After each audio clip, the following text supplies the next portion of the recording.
the 21st hearing of the Blue Ribbon Subcommittee on proposed Senate resolutions numbers 826 and 1114 is hereby called to order. May I call on Director General Attorney Rudy Kimbo to recognize for the record the presence of our witnesses and other resource persons. But before that, I make of record the presence of Senator Alan Peter Cayetano. Attorney Kimbo, please. Mr. Chair, may I proceed? Currently present are, from the Commission on Audit, representing Commissioner Heidi L. Mendoza, are Director Joseph Anacay, Director Mary Adelino, and Director Lucila Isidro. Representing the Department of Environment and Natural Resources, Mr. Ignacio Almira Jr. and Mr. Florencio Chavez. From the City Government of Makati, Mr. Danilo Villas of the Environmental Services, Mrs. Vicia Marie Aldon, Human Resource and Acting Administrator, Engineer Mario Badillo, Makati Acting City Engineer, Engineer Lain de la Peña from the Department of Engineering and Public Works. From the University of Makati, we have Professor Dr. Tomas B. Lopez. From the Boy Scouts of the Philippines, we have Attorney Wendell Avisado, Mayor Del de Guzman of Marikina, who's Vice President for Luzon, Attorney Arthur Umbak, Mr. Dale Corvera, and Mr. Roberto Pagdanganan.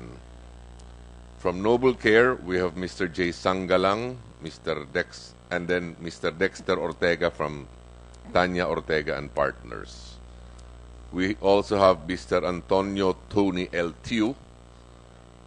And from Miriras, we have Miss Aimee S. Chong and Mr. Kimsfer S. Chong. We also have Mr. Federico Cuervo, Attorney Renato Bondal, Engineer Mario Echanova, Mr. Nicolas Ching Enciso, and former Vice Mayor of the City of Makati, Mr. Ernesto Mercado. Since we have personalities testifying for the first time before this committee, may I ask Attorney Kimbo to administer the oath to all of them? Those who are here for the first time, can we stand and raise your right hand? Only those who are here for the first time.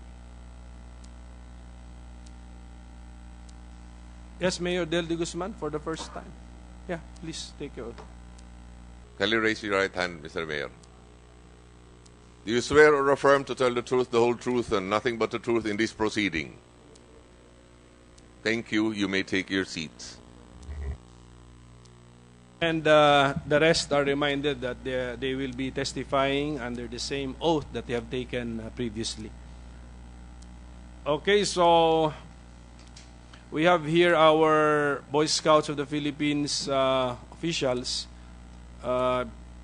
because we were anticipating also the presence of Mr. Bobby Ongpin, Attorney Mario Oreta, upon the request of Senator Sergio Osmeña, who wanted to ask questions of them. Unfortunately,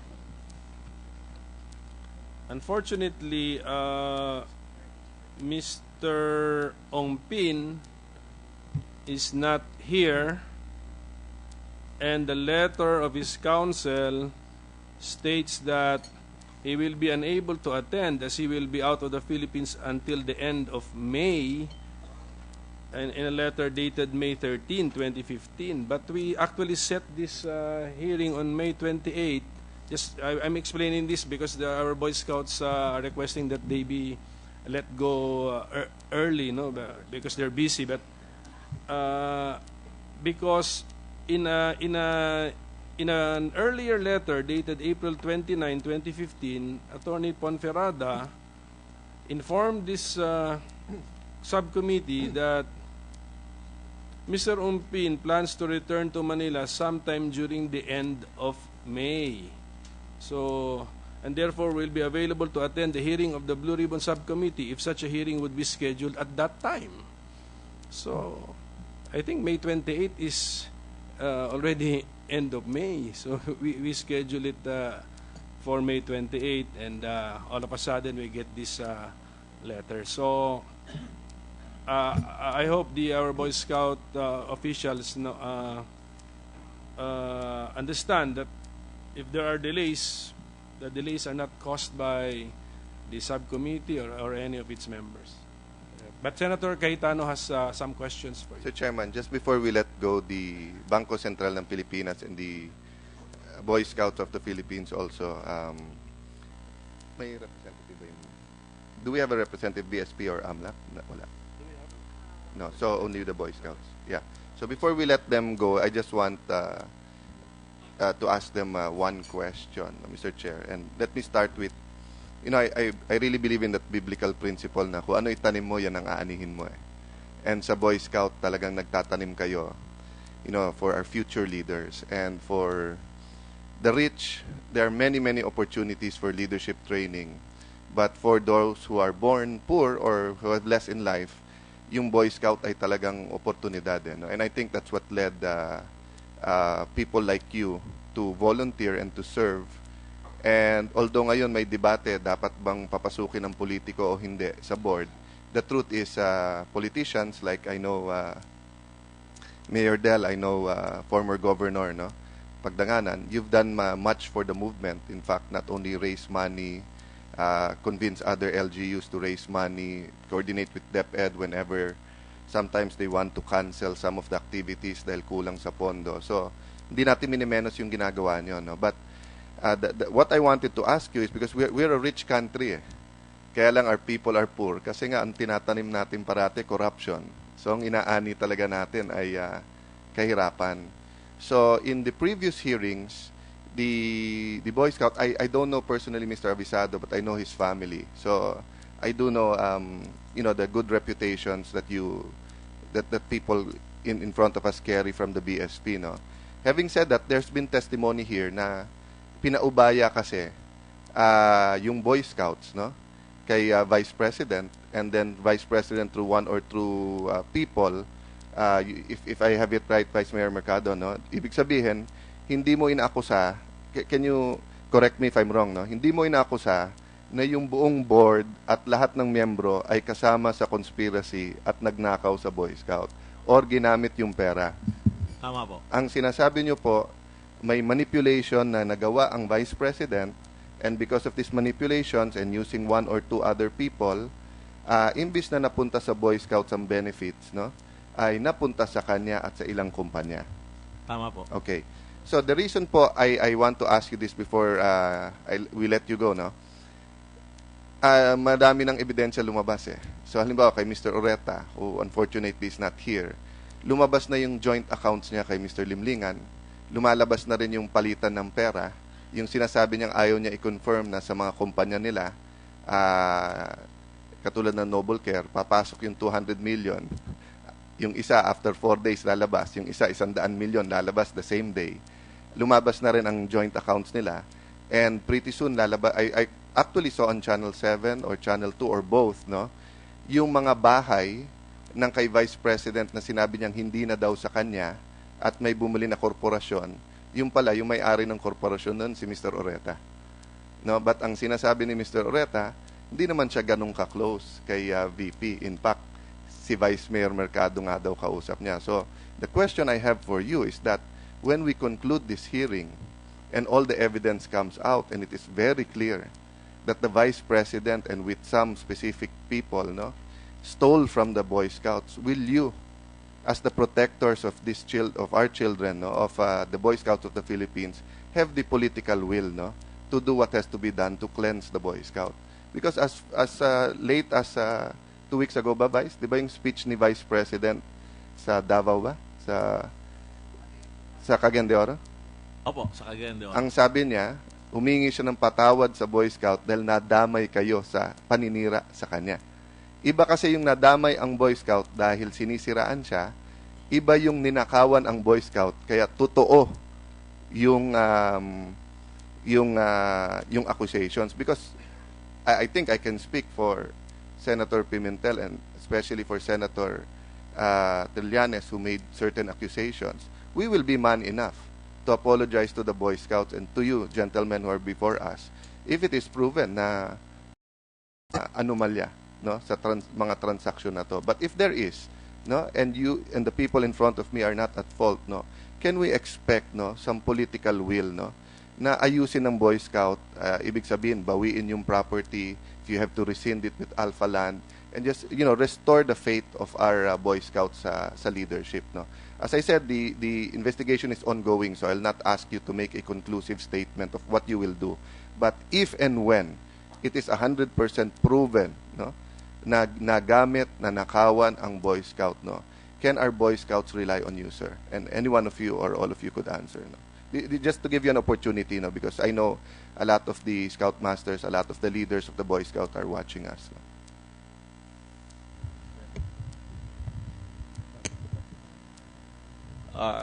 Good morning, Senator Cayetano, Senator Coco.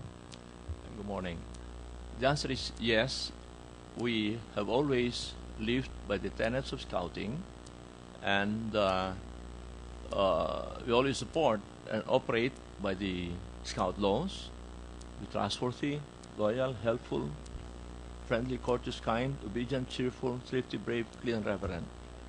And in all the years that we've been here, I think I can say that we've always tried to protect the best interests of Scouting. And in this Alpha Land transaction, Your Honor, we maintain that based on the facts and figures that we have as of now, the investment of 600 million out of this land that was donated to us by Goodyear in 1976, the amount and the benefits we're getting so far indicate that it was a good investment. We're now in the process of working on a supplemental agreement based on joint venture agreement to make sure that we're going to get the share that is due the Boy Scouts of the Philippines, and we will pursue that. And as to the other accusations coming out, well, of course, we leave it to the wisdom of the committee and due process. As far as we're concerned, we'll absolutely continue to pursue the best interests of Scouting and use it for the good of the Scouts.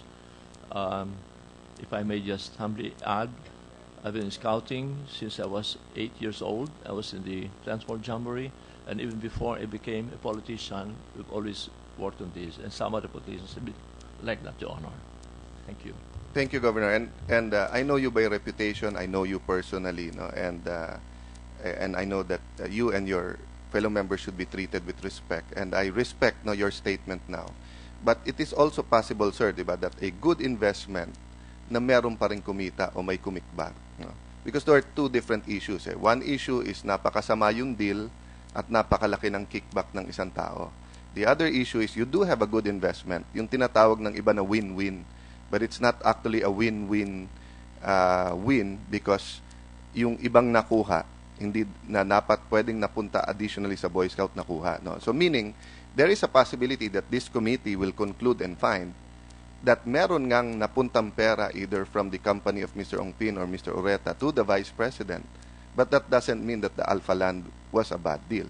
On the other hand, it could also be the opposite. So you're stating right now that upon your review, upon your knowledge, it's a good deal, no? But you don't have any knowledge whether or not meron pong kumuha ng kickback dito. Can you confirm that?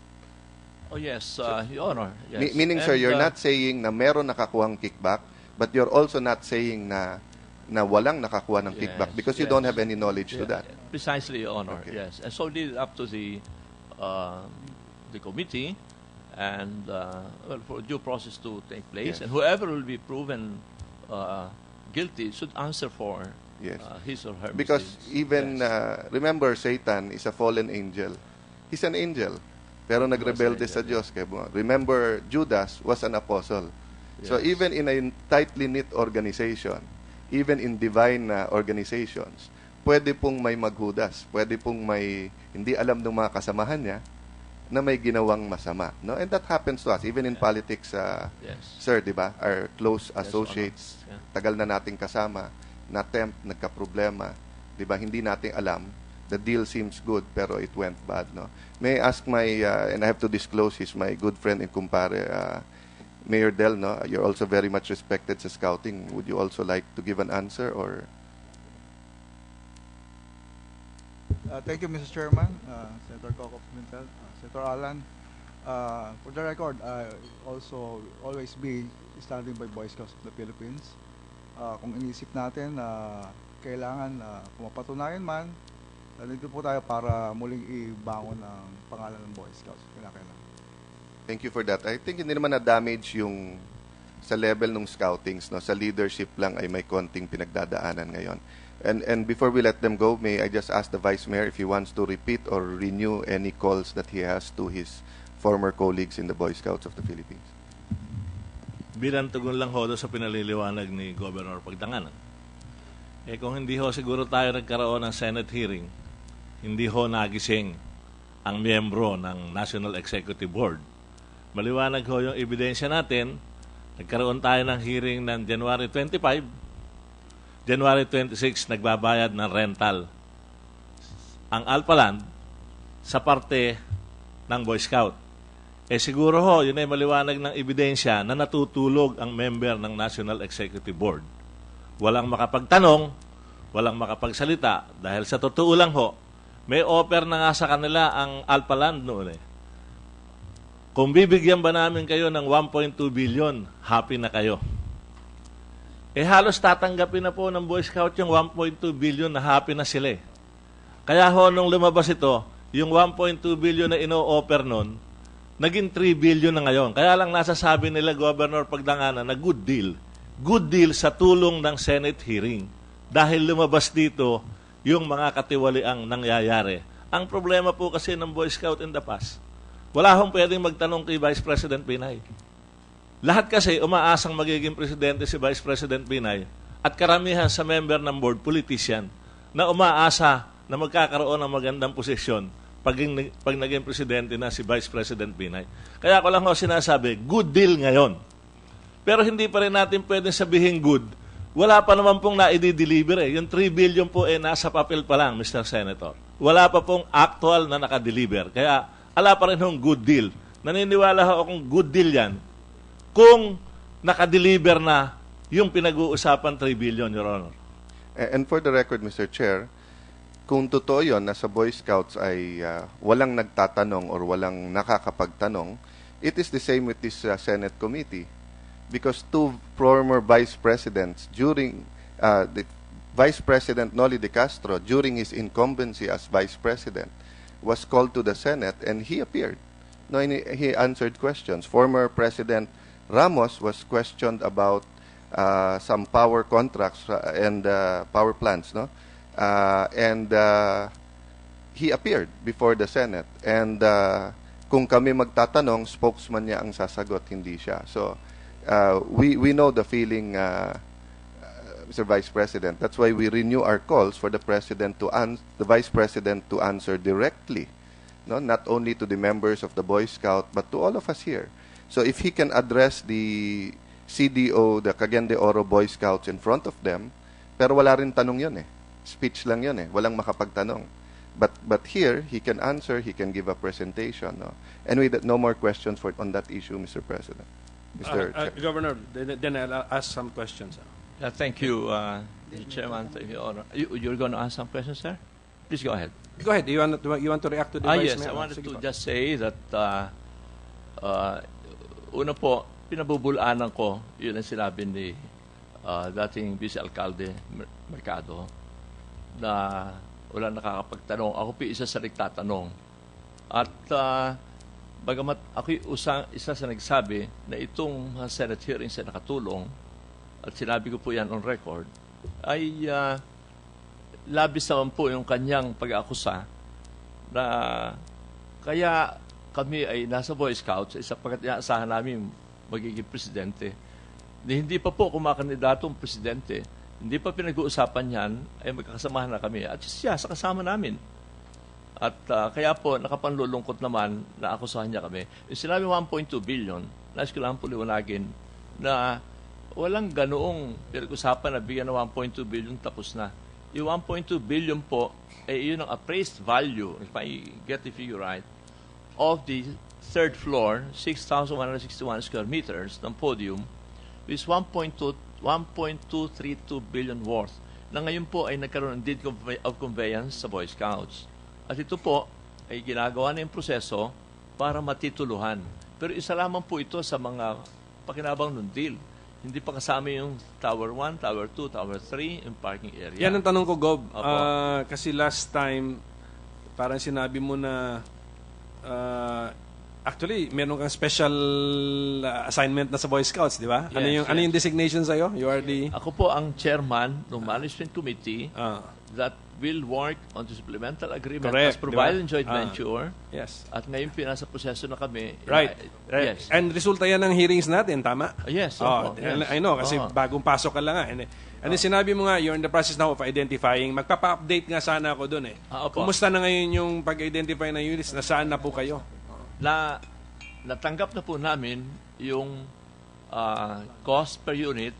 Una, yung architectural plan, Your Honor, and the cost per unit of the units in the two towers na tapos na. Yung pong Tower 3 ay nasa proseso pa ng paggawa, fit out. Ang lumalabas po doon ay, ang totohanan, nag-meeting lang po kami nakamakailan, o isang linggo, at nasa process na po, identify na namin, kasi ang punto na trabaho ng management committee ay identify sa Tower 1, Tower 2, Tower 3, at yung pati yung yung mga parking areas na siguruhin na 15% of total value will accrue to us. At ito po ay nandun sa joint venture agreement. Oo. So malapit na po yung Tower 1, Tower 2. Anong bottom line yung tinitignan ninyo na 15% ninyo? Yung sa total value po, kasi po doon sa joint venture agreement ay batay sa floor area. Pero may kulatilya po doon, nagbubuo nga ng supplemental agreement at kaya nga po ako yung na-designated chairman ng committee para siguruhin na 15% of the total value ng Tower 1, 15% of the total value of Tower 2 and Tower 3 as well as the floor area of the parking area, podium tapos na po yun makukuha na nga namin, ay mapunta sa Boy Scout. Wala kayong projection? Ano yung, at the end of all of this exercise, ano yung magiging 15% halaga? Sa ngayon po ay mga 3.2 billion. Nagkaroon po ng appraisal tulad ng napag-usapan sa Senate hearing. We commissioned a private appraisal group, Philippine Appraisal Company, at doon po lumabas yung 200,000 per square meter doon sa podium. Yun nga po yung 1.232 billion pesos worth na matatanggap namin. So, yung sa towers, more or less 2 billion pa. Kasi kung isama mo yung 1.2 sa 2 billion, 3.2. Yun yung totality na, okay. And more for the parking areas. And then, dahil din sa hearing natin, naklaro rin na hindi kayo nakalimita sa Tower 3. Kasi sabi mo, meron ka ng Tower 1 and Tower 2 shares, tama? Yes. Dahil merong mga paperwork na pagbasahin mo, nalilimita ang Boy Scouts sa Tower 3. So we have to concede nga na, and I would like to congratulate our whistleblower, Vice Mayor Mercado, for bringing this out. At least na marami kayong naayos. Yes, and if I may just add one more thing, Your Honor. Sa ngayon po, hindi naman totoong walang kinikita. Sa totohanan doon lang sa podium, ay kumikita na po ng, ito yung lumabas din, rent, di ba? Yes. Pero anong date nyo una natanggap yung cheque? Anong date? Hearing tayo.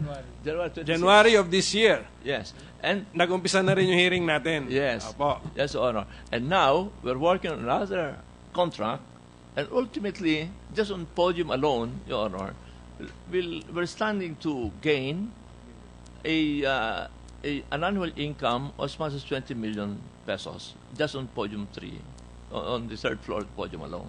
So this has been useful, and we acknowledge that, Your Honor. Yeah. We have here some COA officials who can testify on the BSP Alpha Land deal. Director Anakay?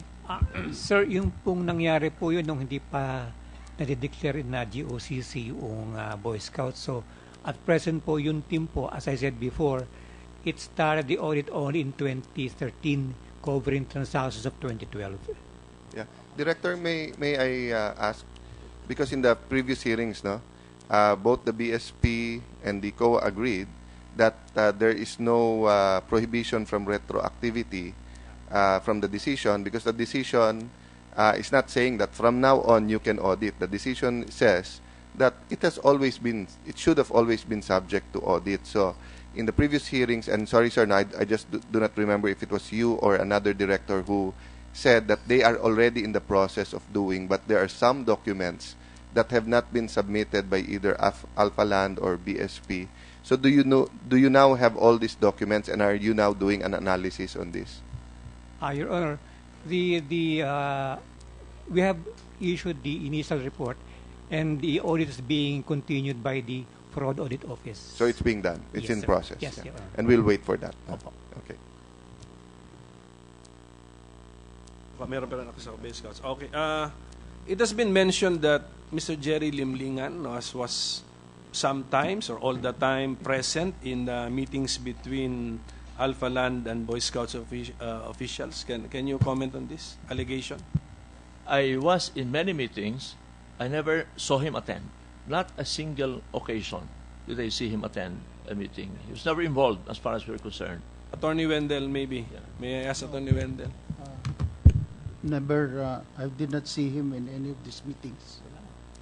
In the In the Boy Scout meeting. yeah, in the preliminary or whatever meetings regarding the joint venture. Yes. Okay, so Senator Cayetano. I'll just want to take advantage, sir, sorry, no, to add, because Noble Care is here. Who are the representatives of Noble Care? Yeah. Can you please, just for the record, again, state your names and your positions? My name, sir, is Jay Sangalang. Jay. And Jay, what's your, Mr. Sangalang, what's your position in Noble Care? I am a nominee, sir, of Attorney Oreta. Okay. What happened to Mr. Garcia, your president? Sir, I just received a text message at around 8:30 in the morning that he is suffering from a fever. So he would like to be excused in this hearing, and he will submit a medical certificate. And do you have with you your, is he an external auditor? Yes, sir. As committed, we are with our Can you please identify yourself, sir? auditor to explain some of the questions that were asked during the last hearing. Okay. So, Can you please just identify first? Yeah. Any- Senator, I'm Dexter Fisalbon Ortega. yung Ortega, no? Okay. Sige, Senator Cayetano. and Mr. Ortega, you're familiar with the dealings of the financial dealings of the Noble Care? As far as I'm concerned, I am aware of the yun pong sa financial based on my engagement lang po. Sige. Sa kanila. Kailan ka in-engage? Last March 25. Okay. So you don't have personal knowledge of the transactions before that. It's your knowledge is based on the examination of documents. Yes. Okay. Let me just take advantage, sirs, that you're all here, because kung may anomaly dito makikita yung isang side nito, no? Vice Mayor, pwede niyo hulang ulitin just for clarity, no? Sinasabi niyo na ang unang gusto niyong deal is it 70-30 o 80-20? 80-20 po. 80% for Alpha Land, and 20% for the Boy sa Scout. Boy Scout. Joint venture, no? Joint venture, Okay. opo. Pero hindi po nangyari yung 80-20 dahil kinausap na nga po ako ni Mr. Limlingan. Ang sabi sa akin, pare, pumayag ka na dyan dahil 20 naman talaga yan lang. Kaya lang, itatabi natin yung 5% dahil pangkampanya yan ng boss natin. Na ang ibig sabihin na boss natin, si Mayor Binay po noon, na ngayon ay Vice President na. At ang sabi po sa akin ni Mr. Limlingan at ni Atty. Oreta, sila na ang bahalang magtabi. Kaya nga ho sumulpot yung Noble Care. Dahil doon itatago yung 5% na dapat parte ni Vice President Binay. At ako naman po, Mr. Senator, Mr. Chairman, ako ho ay natutuwa. Dahil nagkakaroon po ng linaw yung aking testimony dito sa Senado base puro sa AMLAC report na lumalabas po talaga na mayroong in advance na 100.4 million at mukhang tumutugma ho lahat yung petsa, Mr. Senator.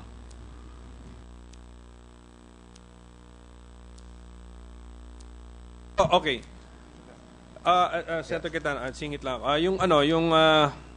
Yung nasabi sa iyo na sa Noble Care papadaanin, yung mechanics hindi mo na alam o alam mo? Hindi ko na po alam. Yung detalye kung paano gagawin. Hindi ko po alam mo yung alam. detalye dahil ang akin lang po namang sinigurado nung panahon na yon, siguraduhin na matatanggap ni Vice President yung 5% na pangkampanya niya noong panahon yon. But from the very start, natanda mo na noble care yung nabanggit na bihikulo. Opo. Okay, sige po. Thank you. Senator Cayetano. So, I just wanted to establish that, and let Mr. Ortega answer this first before I make my point. No, can we show the July 25 and August 8 deposit of Noble Care to their banks? No.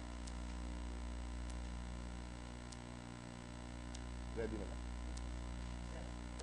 Okay. Sir Ortega, do you confirm this?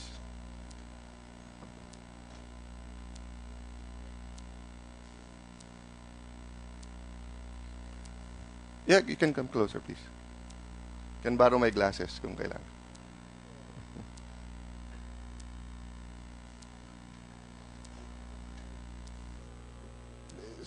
Kung medyo malabo so that the public can also hear, no? In July 25, 2008, 100 million was deposited, and July 29, 231, 2008, 100 million was withdrawn.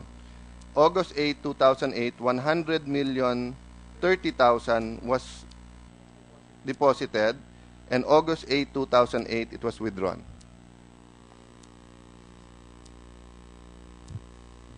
Mr. Senator, wala pa po akong nakikita or nabibigay na document sa akin patungkol dyan sa mga ganyang information. Sige. So, I'll accept that answer because kung wala talagang pinakita sa'yo, no? How about kay Mr. Sanggalang? Do you have any knowledge regarding this? Mr. Senator, I do not have any knowledge as regards those bank transactions. Okay. I can only confirm the transactions between Alpha Land and Noble Care. Okay. And you confirmed that Mr. Ong Pin, when he was here, former Secretary Ong Pin said that binigyan niya ng 5% si Mr. Oreta because part ito ng compensation niya. I think, Your Honor, compensation was not the term used by let's talk in layman's term. I know now you're being careful, but he did use it if we read it. But after Commissioner Kim Henares said that you're now liable for tax evasion, he's trying to clarify hindi compensation. But 5% was part of his payment, compensation, in very layman's term, no? Carried interest po. Carried interest, okay. Carried interest, yes, right? And this was given in terms of shares. Yes. Yes. And these shares, later on, Noble Care was also loaned 100 million pesos from Alpha Land. That was mentioned during the last And then on the birthday of Vice President Binay, the loan was condoned. Actually, sir, I do not have any personal knowledge. So, the loan, condone, ibig sabihin po, sinabi, okay na yan. No? Hindi na siningil yung 100 million nung birthday po ni Vice President. And the payment naman po, the 89 million worth of shares ng Silvertown na binigay daw sa Noble Care na carried interest ay kinonvert sa shares ng Alpha Land.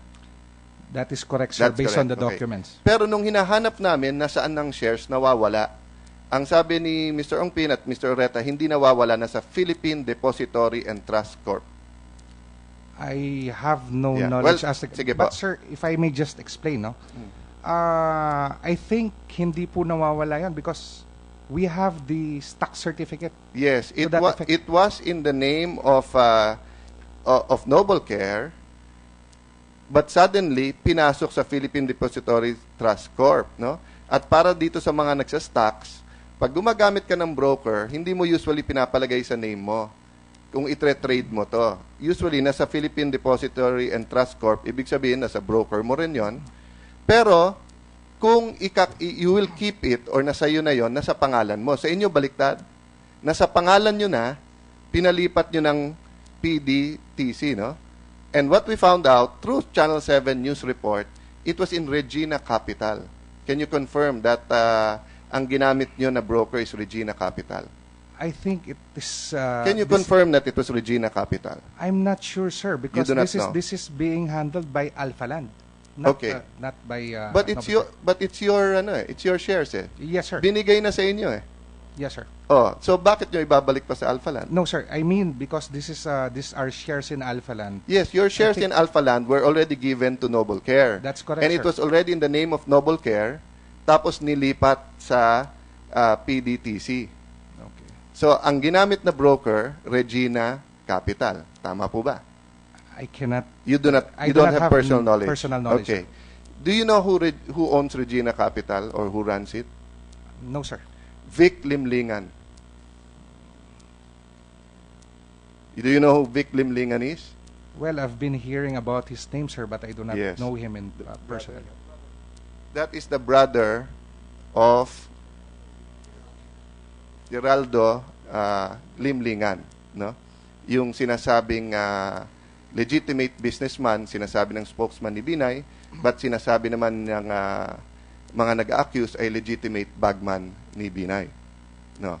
So, nakikita nyo na po ngayon mga kagalang-galang na miyembro ng National Board ng Boy Scouts, coincidence ba tong lahat? Coincidence ba na ang 5% ay shares na etong 100 million nagre-represent? Na pinautang ay isang kumpanya na to na 100 million and in one day, i-withdraw? You deposit 100 million, you withdraw it in cash the same day. And then afterwards, the shares, ipinagpalit mo naman dun sa isang kumpanya and then nawala naman sa kumpanya ni Mr. Oreta, napunta sa Regina Capital. Ngayon, nasa kanila na ulit kasi iniimbestigahan natin eh. So, hawak nila yung certificate, no? But it wasn't in their name when we deposited it. So, if it wasn't in their name, that means it could have belonged to any person, including the Vice President. So, if you were sitting in... This is a rhetorical question, no? I don't expect an answer, no, sir, because you have maintained your stand and we respect that, no? But if you were in this side of the table, no, of the investigation rather than there, no? And this is only one part of the investigation po, no? There are other parts of the investigation that shows. So, for example, yung bahay sa San Vice yung... Sa Tagaytay ho. But you were saying it's... Pag hinanap mo sa Tagaytay, hindi mo makikita Nasa because Alfonso. it's in Alfonso, Cavite, no? Sinasabi ni Vice President ay hindi na sa kanya, ay nasa isang construction company. Ang may-ari pala ng construction company ay si Mr. Oreta, no? So anyway, let me stop there, Mr. Chair. The point being is, at this point in time, no one can say na walang basis si Vice Mayor in saying may 5% kickback. Because it is not merely an allegation anymore. No? There is a paper trail, there is a string of evidence. No? I would accept if some people say we need to investigate further, hindi pa to conclusive. But wala na dito yung presumption of innocence because under the law, when you present evidence, the presumption of innocence can be overturned. Di ba? Ibig sabihin, pag tinignan ko si Vice, ay, inosente yan. Pero pag lumapit sa akin si Atty. Bundal, eto ebidensya ko laban kay Vice at matindi, nagsishift yung evidence ngayon. Kailangan patunayan ngayon si Vice na hindi totoo yung ebidensya. No? And that's where we are right now, Mr. Chairman, no, Mr. President. And I hope no, the Boy Scouts will do their own internal investigation and you are free to get the documents also from this. And lastly, Mr. Chair, before they go, no, we were promised that the Boy Scout will get a independent financial analyst, or I'm not sure about the name, no? Well, Governor, sorry. Appraisal Yes. company. To review, no, the deal and everything because numbers are flying around, no.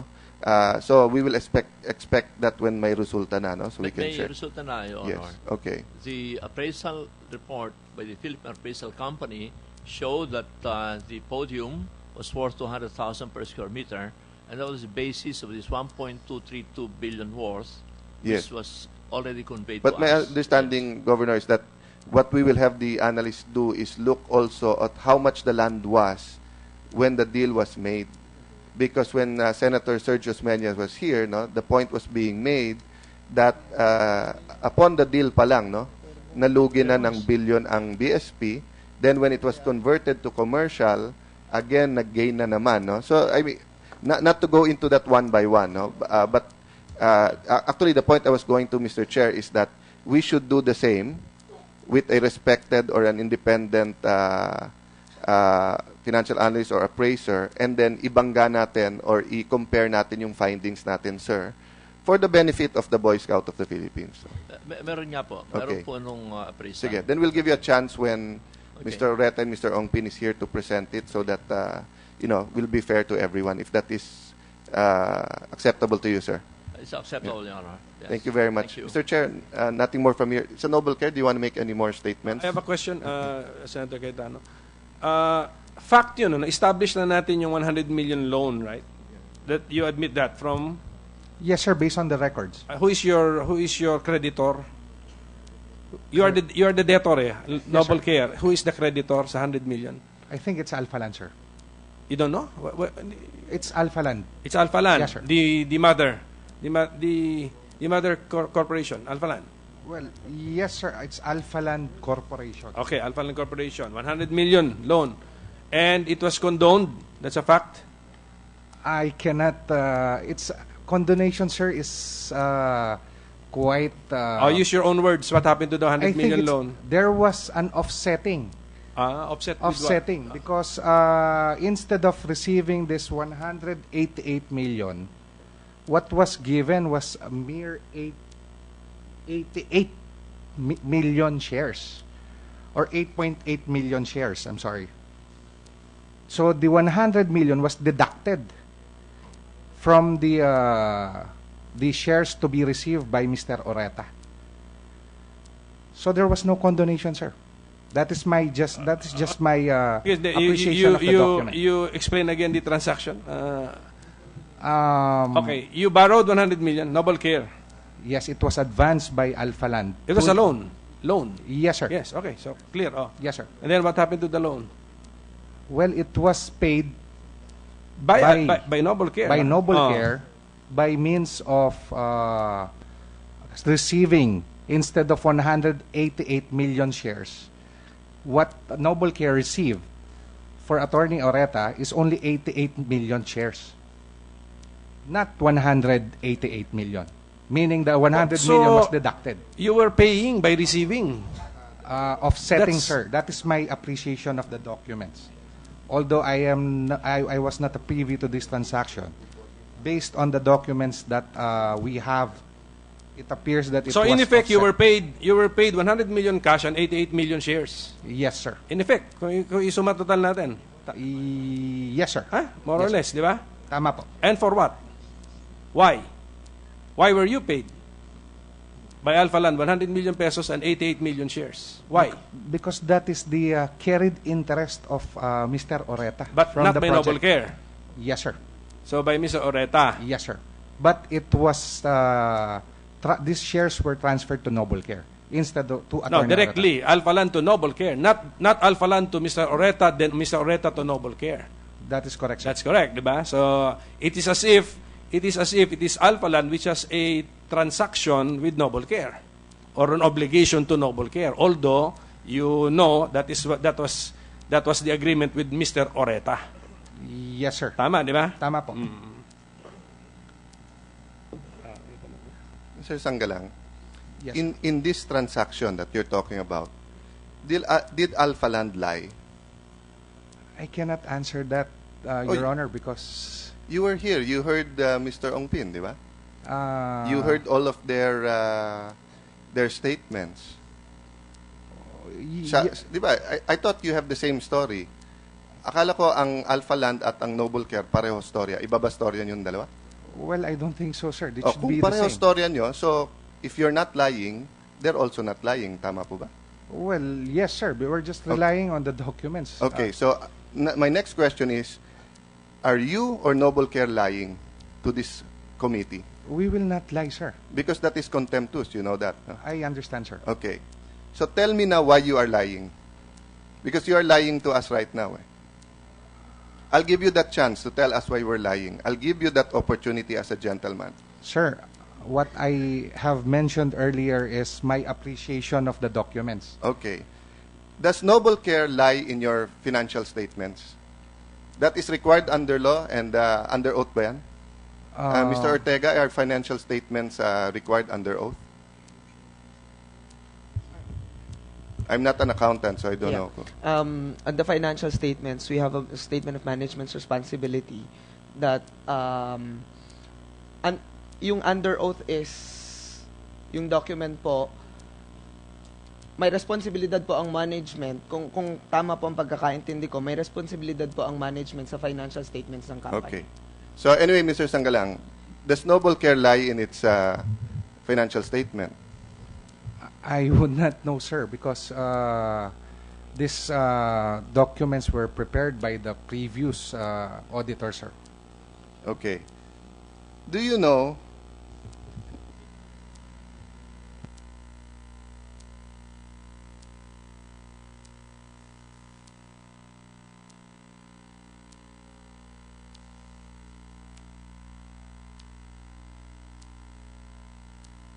Okay.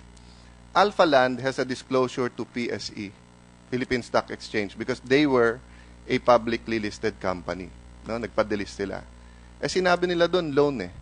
Tapos dinelist nila. So sino ngayon sa inyo nagsisinungaling? Kayo na nagsasabing hindi loan? O Alpha Land na nagbigay sa inyo ng pera at sinasabi nila na loan yon? Kasi iko-contempt namin isa sa inyong dalawa dito. Dahil kayo ang magka-deal, kayo magkasama dito, sinasabi nyo, carried interest, para maintindihan natin mga kababayan, ang ibig sabihin ng carried interest, in layman's term dito, commission. Yun po ang commission or compensation, dagdag na kita ni Mr. Oreta dahil siya nakapag-put together nung deal. No? So, Mr. Sanggalang, who is lying? Sir, we're just basing our answers on the documents. You want me to show you the disclosure of PSE? Then from there, you can say that Alpha Land is lying. Alpha Land has a statement that utang yon. You're saying, no, sa records ng Noble Care, hindi utang yon. The one of the two of you are lying, hindi ba? Kung ako sabihin kung ininom ko yung kape, sinasabi niyang hindi ko ininom ang kape, hindi naman pwedeng pareho kaming tama, hindi po ba? Sir, based on the documents. Of Noble Care. But based on the documents of Alpha Land, they said they condoned and it's a loan. They booked it as a loan. Your Honor, I think even the documents that we have, which is the Memorandum of Agreement, dated 11 November 2010, states here that it's a loan, sir. Yes, but that's not what they declared in the Philippine Stock Exchange. That's not what Alpha Land declared. So you're saying tama kayo, hindi siya loan, and nagsisinungaling ang Alpha Land. Well, you're not representing Alpha Land here. I cannot answer for Alpha Land, sir. You're not answering for Alpha Land. You're answering for Noble Care. That's correct, If sir. Alpha Land declared to the PSE that it is a loan, is it true or is it false? I want to see it, sir, probably. If this... Sir Sanggalang, kaya nga if eh. Yes, sir. Kasi pahahanapin mo pa sa akin, medyo valuable yung ano natin eh. Sir, You're saying as a matter of fact, in the documents na hawak nyo, it is not a loan. So I'm telling you, sir, if it is a loan na binook, kung yun ang pag-book ng Alpha Land or yun ang kanilang disclosure sa PSE, would they be wrong in booking it as a loan? sir, I made mention of a loan, sir, earlier. I'm talking about the 100 million. Sabi mo hindi loan yun. Sabi mo part nung 8,800 payment yun. Sir, I think we're just... So meron ba kayong 100 million loan o wala? Meron po, sir, based on the documents. Pero sabi mo, it is part of the compensation kasama sa 88, so hindi siya loan. Sir, I think the 100 million that is being asked is about the advanced amount, which is also part and parcel, sir, of the carried interest. Which If it is an advanced amount, it is not a loan.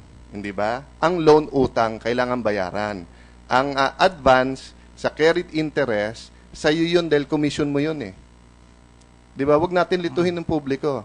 What is the 100 million? Is it part of the carried interest or is it a loan? Sir, it is a loan, sir. Okay. Did you book it in your FS as a loan?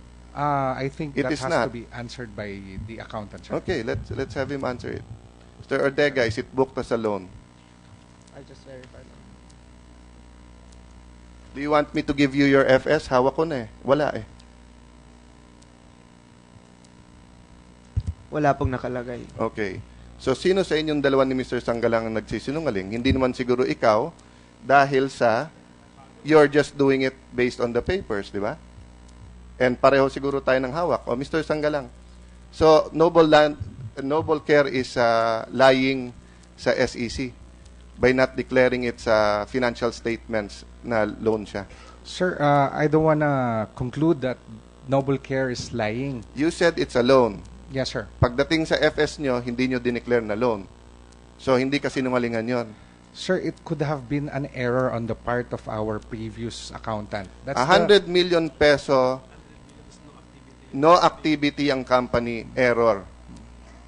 Well, sir, that is just my appreciation Okay. of the records. Mr. considering- Sanggalang, don't get me wrong. No, I appreciate you being here. It should be Mr. Oreta answering these questions. It should be your president, no, Mr. Garcia and Mr. Oreta. So I don't want to sound as if the committee is they call this is scolding you personally. But I think you would understand why we feel this way, because the documents. Kaya nga tayo meron ito. Kaya nga meron ang just finish the point, Mr. Chair. Kaya nga yung sinabi ni Mr. Ortega, meron responsibilidad yung management na tignan. 'Di ba? And Mr. Oreta tells us that he is not only a businessman, he is a very good businessman. He's so good a businessman that in a multi-billion peso deal, he deserves 5%.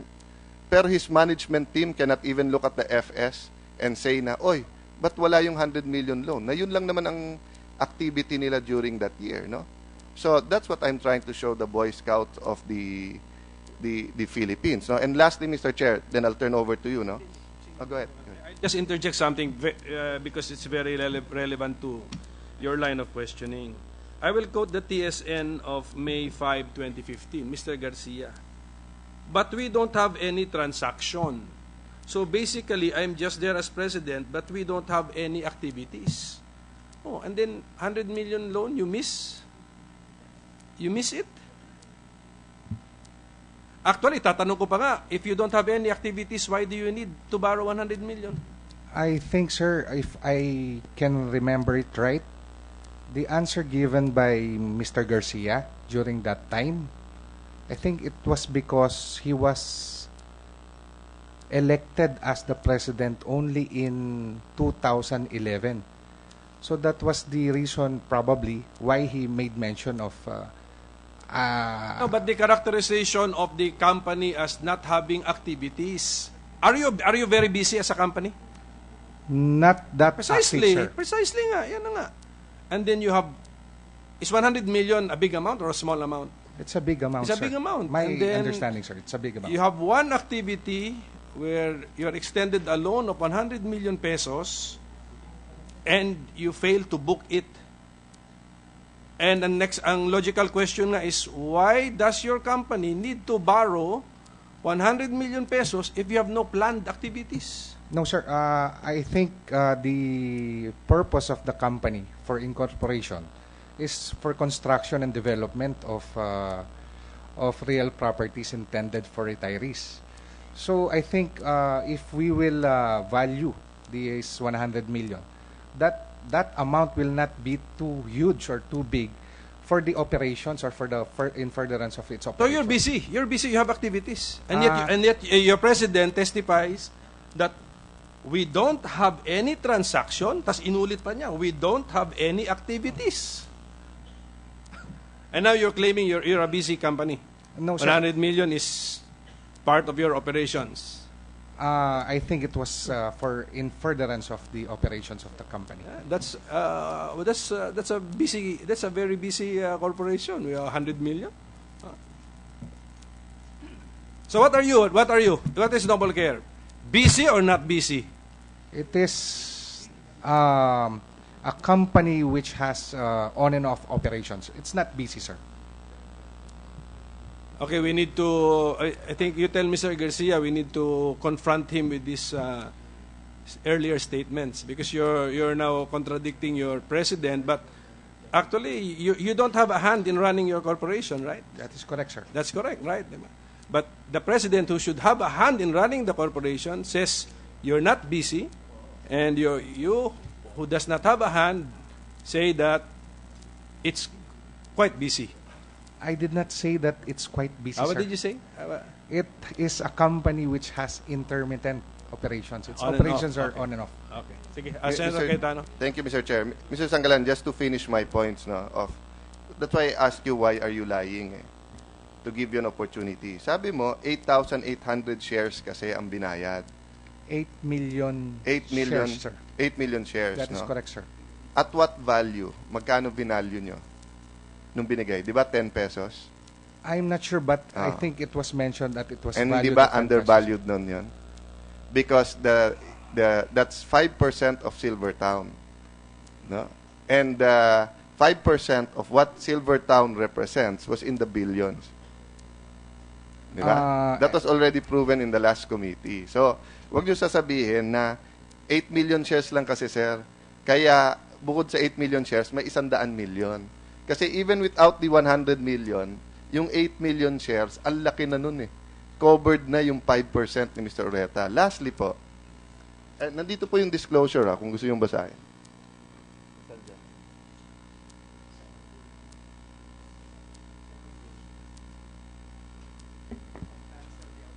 Simultaneously, with the issuance of alpha shares, ADI shall cancel outstanding obligation of Noble Care in the amount of 100.4 million, the loan. Loan naman ho, malinaw tayo dyan, ha? Hindi advance yan, hindi carried interest, no? In consideration thereof, Noble Care will convey to ADI 2,031 common shares or 5.88% of Alpha Land Makati Place, AMP. Okay. So, malinaw yan at kita nyo na. May I ask you, Mr. Sanggalang, no? Sino ho presidente ng Noble Care during that time? I think, sir, the president at that time is Mr. Oreta. Correct. Who was the president of Silvertown during that time? I'm not sure, sir. It was Mr. Oreta. Who was the president of Alpha Land during that time? I think it's Mr. Oreta also, sir. Very good. So, presidente ka ng Alpha Land, presidente ka ng Silvertown, presidente ka ng Noble Care, nagpapaikot ka ng hundreds of millions at shares, tapos sa tatlong declaration nyo, iba-iba kayo ng declaration, and you expect us to believe that it was an error. No? In the meantime, tumutugma sa storya ni Vice Mayor na meron naging 5% na bigayan dito. No? So, of course, your company is free to contest that and everything, but very clear dito, hindi nyo mapaliwanag na saan yung pera. And if the committee didn't look into it, it was already with Regina Capital. The money could have been going out already. It could have been sold. It could be put the name of a different client. Who was your accountant during that time? Ligaya Reempilio, yes, sir. Okay, we will call him. I request, Mr. Chair, that we call him because sisirain mo ang karir niya kung sasabihin mong siya may error na loan tapos sasabihin niyang hindi loan. So he'll either tell the truth here and you will be in trouble or sisirain niyo ang karir niya. Because isang transaction ng kumpanya na yon, mamimiss pa. Anong klaseng accountant yon? So Sir, do you want us to call him here or do you want to clarify your answer? Sir, we can do that just to give clarification on this Okay. past FS. But Well, I believe, sir, we have to get to the truth and we're hoping that everyone will be present here. The spokesman of the Vice President just said that we're waiting for the Guinness Book of World Records bago kami matapos. But although I find it funny, and sometimes I also use that joke, the truth is we're waiting for Ebeng Baloloy, we're waiting for Mr. Limlingan, we're waiting for the Vice President, we're waiting for Mr. Oreta, we're waiting for Secretary Ongpin, all of those who are relevant here, pero nag-TNT. Nagtatago hindi nagpapakita dito, no? So, that is our problem, Mr. Sanggalan. So, but if you'd prefer that he comes here rather than you answer the question, I know he's a private citizen. Accountants no, are professionals, but kung ganyan mangyayari na you're gonna say it's an error at siya ang may kasalanan, no, then we have no choice but to call him. Can we get the name, Senator Cayetano? What's the name again you mentioned? The accountant? Ligaya Rempilio, Your Honor. Ligaya E. Rempilio. That is correct, Your Honor. And lastly, Ms. Ortega, there is a certificate there that the management reviewed the financial statement and that they found it to be correct? Yes, there is a statement of management's responsibility. And who signed that? It was signed by the Mr. Jose Francisco Oreta Okay. and Mr. Ireneo. Is that the same Mr. Oreta? I actually don't know and recognize Mr. his Sangalang, is that the same Mr. Babes Oreta? No, sir. Who is that Mr. Oreta there? Jose Francisco Oreta, sir. Related to him or not? He's the son, sir. The son. So, we will also call them here because they certified na tama. They certified na tama yung sinabi ng accountant. So, you cannot blame the accountant because that means the management reviewed it and agreed that it wasn't a loan.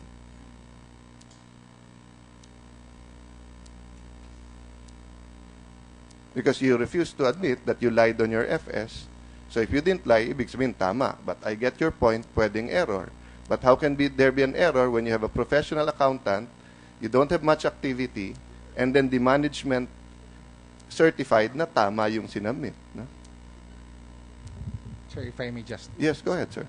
Sir, actually, that's the reason why we engage the services of an independent auditor to do the auditing and review of our records. That's right. Kung mali yung accountant nyo, kung mali yung anak ni Mr. Oreta, pinare-review din nyo yung mga boss nyo?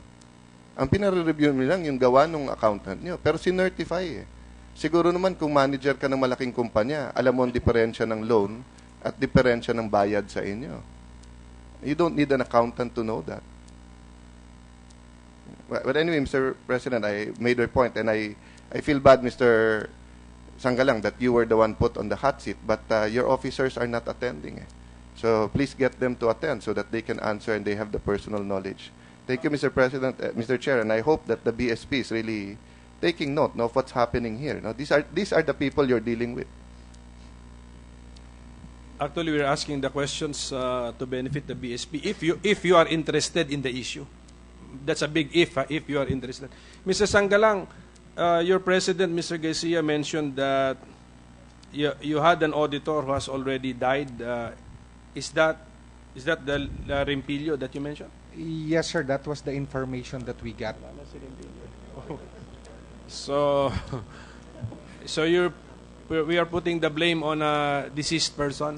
No, sir. Actually, that was just my impression. It could have been an error. Kaya nga. Mr. President, but, yes, yun ang nakakalungkot sa ating bansa. Talagang yung kung sinong wala na sa mundong ito, yun ang napagbibintangan eh. No? Kaya gusto ko siguraduhin, bago ako mawala sa mundo ito, ayos lahat eh. Baka ako mapagbintangan din. Pero let's call the officers who certified that tama yung binigay sa kanila so that we can get to the bottom of this. But I know, Mr. President, we have a very, very full agenda, so let me stop there. How about the present auditor? What is the extent of the help or assistance that you can render as the new auditor? Mr. Senator, Can you go over? Can you go all the way back to 2008? Senator, as the external auditor of the 2014 financial statements, we are bound to check also the reasonableness of the balances, of the beginning balances. So, I believe that we can review the previous financial. Just try your best, because we cannot already call Ms. Rempilio. Yes, Your Honor. Okay, so maybe that would. Maybe you can excuse Noble Care and BSP and hope that next time, before the people from the Guinness Book of World Record come here, the members of Alpha Land and Noble Land will actually attend. No? Noble Care. Before we let you go, just one more question to the source of our information of the 5%, former Vice Mayor Mercado. Magkano ba yung 5%? na pinag-uusapan dyan. Kasi you cannot just agree 20% sa Boy Scouts pero walang amount, 20% na pinag-uusapan. Basta ang pinag-uusapan po, sir, doon sa 15% sa total nakabuang magiging saleable doon sa itatayong project Kaya nga, sa lupa ng Boy nung Scout. panahon na nag-uusapan ng percentage, ang percentage kasi, mga kababayan, pag sinabi mo percentage of something, you had no idea what that something is. Oh, kasi sir, ganito ho ang nangyari. Noon hong pirmahan yung joint venture, wala pa hong master development plan. Yun nga ho ang kulang dun eh. Kaya nga ho, ang kapalit po nun para maproteksyonan yung share ng Boy Scout, magkakaroon po ng Joint Construction Committee na dapat po, nung napirmahan na, matatapos yung master development plan, ma-identify na po ngayon kung alin yung 5% at 15%. Oo nga, okay. So, sa kwento mo kasi merong nag-i-expect ng 5%. Opo. O di paano niya malalaman kung magkano yung ini-expect niyang halaga kung wala palang halagang pinag-uusapan? Walang suma total na pinag-uusapan? Wala pa po that time kasi wala pa hong kabuang plano, sir. Eh. Wala pa hong kabuang plano yung itatayo doon sa lupa ng Boy Scout para ma-determine kung magkano aabutin ng 5% at kung magkano ang aabutin ho ng 15%. Ang hindi na lang ho nasubaybayan, dahil nga ako ho nawala na at nagkahiwalay ho kami ni Vice President Binay, hindi ko na ho nakita yung Master Development Plan, Your Honor, para makwenta natin yung 5%. To qualify, 5% of what? Of the gross? Sa kabuuan ho, sa gross. Sa kabuuan? Opo. Or sa kikitain? Sa kikitain po, sa kabuuan okay. po ng... So after the whole project, kung sabihin kumita ng 1 billion, 80% goes to 85% goes to Alpha Land, 15% goes to Boy Scout, but dun sa 85% ng Boy Scout, which is 850 Alpha Land, 850 million if it's 1 billion, yung 50 million doon kay Vice President. If Hindi it goes po, to 5 billion, hindi the po 5%. Paano po? Paano po? Ang pinaka-share po ng Boy Scout ay yung aming lupa. Kaya ho kami makikinabang ng 15% sa kabuang project na itatayo.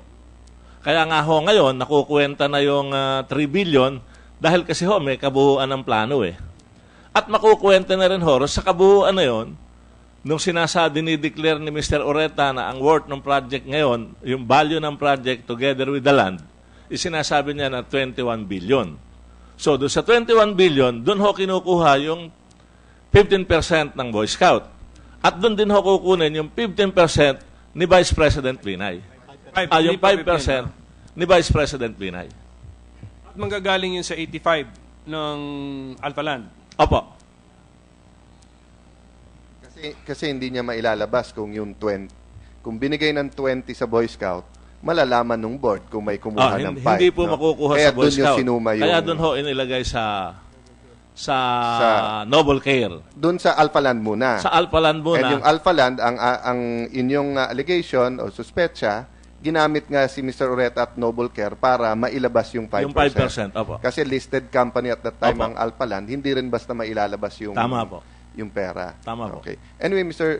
Chair, no, we will also engage some experts on this, no, and go through the documents. But since we have a full Okay, my commitment to the Boy Scouts, no, we will try our best to hold maybe just sana one more hearing, no, with the presence of Mr. Ongpin, Attorney Oreta, and then Senator Osmeña will also join us, and Mr. Garcia, para finally, and of course, if Mr. Limlingan can be found, Mr. Limlingan, because merong nga allegation that he also acted as a bridge or participated in the meeting. So, Mr. one Chair, more. Maybe also at that point also invite Mr. Vic Limlingan and the officers of Regina Capital, no, so that masundan natin yung stocks, no. Okay, so pero best effort because we need the cooperation of everybody. When Attorney Ponferrada was here, he was so confident and he was so believable that they would cooperate, but they're not here. Even the lawyer is not here.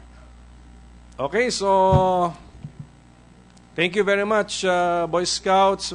Yes, Mr. Wait a minute, Mr. Sanggalang, yes? Sir, can I just make it of record that in view of the subpoena duces tecum issued by this honorable committee, we are submitting copies of these documents to this honorable committee. Those listed in the subpoena, kompleto na? Yes, sir. Okay. And Mr. Chair, may we also put it on record that any document or any testimony that you want to produce to show that the allegations against you are false, we will accept. So it is not just us asking the questions here. You want to make a presentation, you have this evidence. But given what we have, no, this is what we see. That's why we're asking you the hard questions. But meet with your officers and you're free to present your defense here. Or a position paper, memorandum, clarifying our misapprehension of facts or stating your position. Welcome. That would be welcome. Thank you, Your Honors.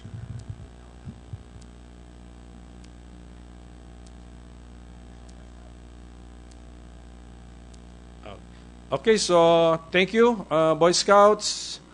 Thank you to my mayor, Del de Guzman. Noble Care, thank you.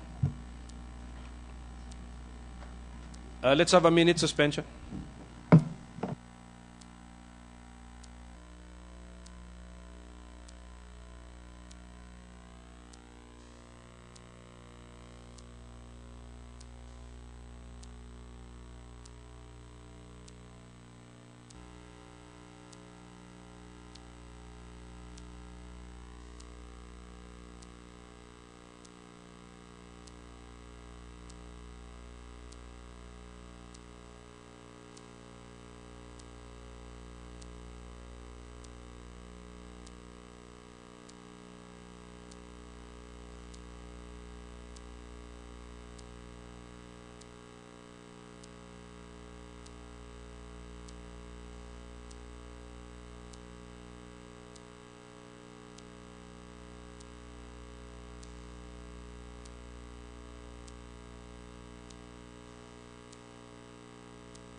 Senator Cayetano. Of course, I'd like to thank everyone who's here today, and finally some response, especially after the order to bring them here, no? And some of them came here, or most of them here came here first with your permission. Just so between challenges, so can we maybe at 1 o'clock assess where the committee will go from here, and then maybe we can have a working lunch. We will have a working lunch, but since the people we have previously subpoenaed are here and they brought counsel with them, maybe for the record, I want their counsel to identify themselves so that you will already be your name. Good morning, Your Honors. So I'm not very familiar with it. I'm Attorney Andresito ex-Fournier, representing the Chongs. Welcome, Panyero. Among the Makati City Hall officials, who has counsel? Ms. Aldon, yeah, please. I am Visha Marie Aldon. I'm being represented by my two lawyers. Can you ask them to identify themselves? To assist the resource person, Visha Aldon, I am Attorney Alan Pagia with another counsel, Your Honor. Nyero, please. I am Attorney Anicio Guades, Your Honor. Guades. Guades. Thank you. Welcome, Panyero. Mr. Chu, you have Professor Lopez as counsel, please. Good morning, Your Honors. I am Marie Vienco, together with Attorney Ron Voltaire Quezon for Professor Lopez. Please. Good morning, Your Honors. I am Marie Vienco, together with Attorney Ron Voltaire Quezon for Professor Lopez. Okay. I'm assuming that you know your advice as to constitutional rights or other rights to your clients. Okay, Vice Mayor Mercado. Mr. Chair, just before that, the same manifestation for all of the counsels that are here today, no? If your client's name was mentioned, there are allegations, no? Feel free to submit the position paper, memoranda. You want to make a presentation to show that allegations, whether here or in the media, is false. You have that opportunity here. No? Thank you, Mr. Chair. Vice Mayor Mercado, please. Maraming salamat ho, kagalang-galang na senador. Meron ho akong hinandang presentation at gusto ko hong makita ninyo at makita ng ating mga kababayan. Yun hong first slide. Yan ho inilabas ng Inquirer last Sunday. Sinulat ho ni Miss Nancy Carvajal. Doon sa kanyang naging panayam sa akin, tuwirang sinabi ko po, Mercado to return loot. At hinamon ko po dyan si Vice President Binay. I challenge Binay to do the same. Pero, sa susunod na slide, gusto ko lang hong papakinggan ninyo kung ano ang at sinuportahan na ho ng si Vice President na lang ho yata ang hindi nakakaalam na kami pareho nagnakaw sa Makati government. Kaya ho okay na. Alam ho ninyo, maski ho yung Kristo nung sa krus, may dalawa hong kriminal doon nakatabi. Yun hong isa umamin at sinabi na humihingi ako ng tawad. Ang sabi ho ng Kristo doon, ngayon din, isasama kita sa aking kaharian. Pero yun hong isa, palagay ko siya po yun Hindi ho umaamin kahit totoo na yung sinasabi. Next slide, please. Kahit totoo na yung sinasabi. Next slide, please.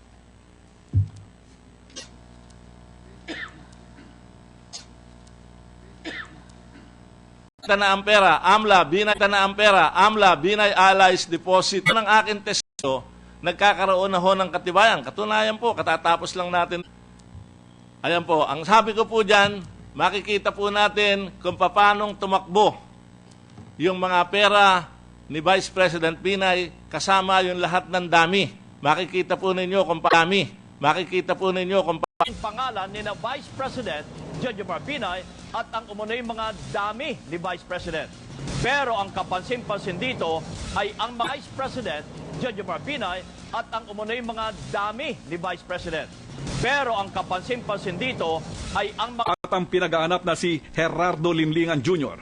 mula sa sa isang bangko sa Makati, may mga nai-transfer na pera patungo ng Canada noong 2013 hanggang 2014. May 3 transaksyon na tig $43,000, 3 transaksyon din na tig $35,000 at isang $45,000. Bukod pa ito sa solong account ni Jerry Limlingan na may perang patungo din ng Canada na $20,000, $73,000 at $51,000 noong 2008 hanggang 2009. Base sa sinumiting report ng AMLAC, daang milyong piso ang naging transaksyon sa accounts ni Binay at Limlingan, magkasama man o magkahiwalay mula noong 2008. May $330,000, may $250,000, $317,000, $250,000, $317 Makati City Hall. Pero ayon sa report ng AMLAC, bilyon-bilyon ang depositalan na umaabot 1.8 billion pesos. Karamihan dito ay cash sama man o magkahiwalay. Merong mahigit na 70 transaksyon hanggang 2012 na may kabuang 1.8. Iba pa rin ito sa mga na-monitor ng AMLAC na transaksyon ni Limlingan sa mga trust at investment. Kasi September 2010, pumasok na 2 bilyong kihang withdrawal sa kanilang mga accounts. Binenta na rin ang mga investments at securities na nakapangalan sa umano'y mga dummies. Ayon sa AMLAC, mula noong Agosto 2014, mahigit na 3 bilyong piso ang nai-withdraw, naibenta o nai-encash na deposito at investments ni Limlingan at Baloloy. Ayon kay Mercado, napakalagang lumutang ang dalawa sa isyong ito. Pero ayon kay Vice Presidente Binay, gawa-gawa lamang ang lahat ng ito. Tahasang inakusahan niya na sinungaling ang AMLAC. Mali daw ang mga dokumento na sinumite ng AMLAC sa Court of Appeals. Pinanindigan din ni Binay na mayroon lamang siyang 5 bank accounts taliwas sa report ng AMLAC. At bukod sa sweldo, ay may dati na raw siyang mga investments at negosyo. Gayon din ang mga depositong campaign contributions. Mga manghuhula umano ang mga taga-AMLAC. Inulit din ni Binay na confidential ang impormasyon ng AMLAC at labag sa batas ang pagre-report nito. Kinontra si Secretary Laila de Lima, wala daw nilalabag na batas ang media sa pagre-report ng petisyon ng AMLAC at freeze order ng korte. Just like any other case imbued with public interest, I think media has the right to report those developments in a case. Wala naman akong alam na nag-issue ng gag order, for example, ang Court of Appeals on that. Ayon sa Anti-Money Laundering Act, ayon sa Anti-Money Laundering, nalagpas ng ng pera. At ang susunod ho, ipapakita ko sa inyo. Yan ho, ang bahay ni Vice Presidente Binay na matatagpuan sa Kaong Street sa San Antonio Village sa Makati. Ang halaga po, 60 million. Ni Mayor, estimated cost po 50 million. Yung bahay nila. Yan naman ho yung bahay, palabas nga ho sa pagsusuri natin, na yan hong bumili, yun din kasabwat nila na si Atty. Oreta. At hindi po isang mansion yan. Actually, 3 po yan eh. Hindi ko lang alam kung nakita doon sa kabuuan ng slide. Next slide, please. Ayan naman ho, yung pinuntahang isa. Yun hong 350 hectares na Hacienda Beach. Pinuntahang isa. Yun hong 350 hectares na Hacienda Beach naman ho dyan. Si Mr. Chu si Mr. Laureano Gregorio, may 2 tigkakalahating ektaryang lupa dyan. At hindi nga ho, transaksyon ni Mr. Chu si Mr. Laureano, kalahating ektarya, Mr. Senator, married to lang kay Mr. Gregorio. Next. Ito po ang sinasabi ko, si Jerry Limlingan at Ebeng Baloloy, ang pinakamalapit na tao kay VP Binay. Pero nung isang araw, ang sinasabi na ng mga Binay, hindi na malapit na kaibigan. Kakilala lamang daw po si Mr. Jerry Limlingan. Kaya ngayon ng umaga, patutunayan ko sa inyo kung gaano talaga sila kalapit. Makikita niyo ho dyan sa diagram. Yun ang nasa kanan, si Ate Ebeng ho, ang kanyang pinakamatapat na tao. At sa ibaba po ni VP Binay, makikita po ninyo yung hindi natin makita-kitang tao na si Mr. Gerardo Limlingan. Siya ho ang nakakonekta sa Miriras, siya ho ang nakakonekta sa Agrifortuna, siya rin ho ang nakakolekta sa Omni Security, Siya rin ho ang nasa Caps and Mags and others. At dyan ho sa ibaba, makikita ho ninyo ulit. Alam ho ninyo, naaawa nga ho ako rito sa pamilya Chong Mr. Senator. Sila ho naman biktima lang.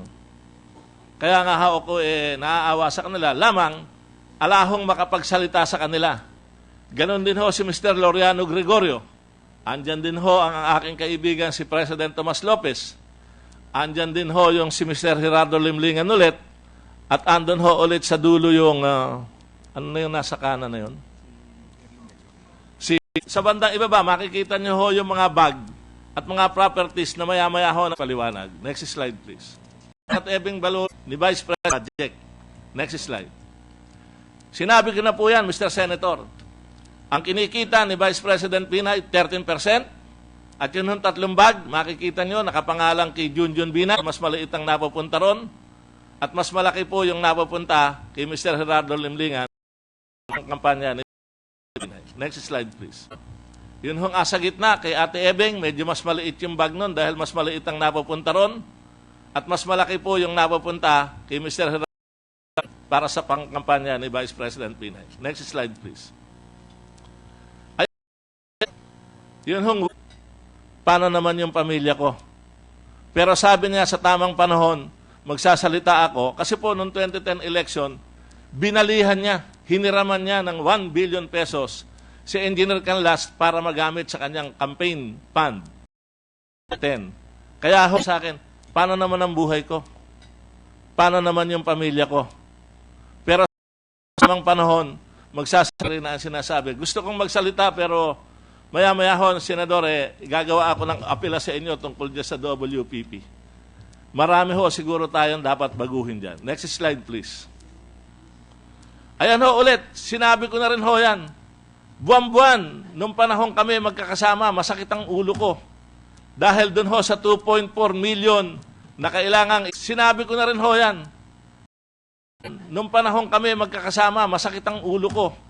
Dahil dun ho sa 2.4 million na kailangang i-deliver kay Dr. Kambata ka, kailangan maghanap ka ng pang-abono mo ng 2.4 million. 7 o 18 ng buwan, patay kang bata ka, kailangan pang-abono mo ng 2.4 Binabanggit for the information of everybody, we wrote a letter to the executive director to be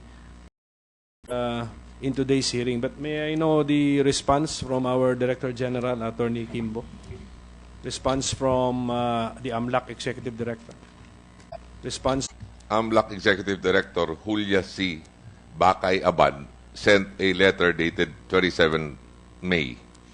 And it says, Dear Senator Pimentel, we refer to your dated requesting the presence of the undersigned at the 21st public hearing of PS Resolution numbers 826 and 1114 on Thursday, 28 May 2015 to discuss the petition for freeze order and the freeze order.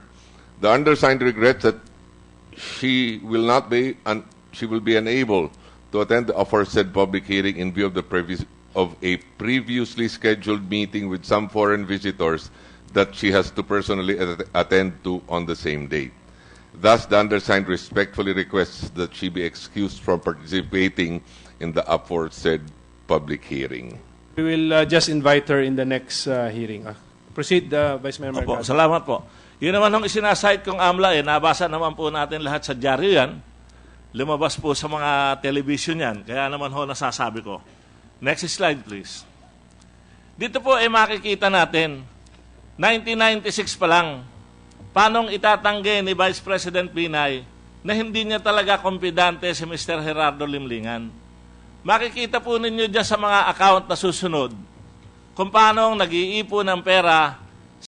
Ang petsa po niyan, 1998. Ang tanong, nakadeklara po kaya yan sa SALN ng ating Vice Presidente?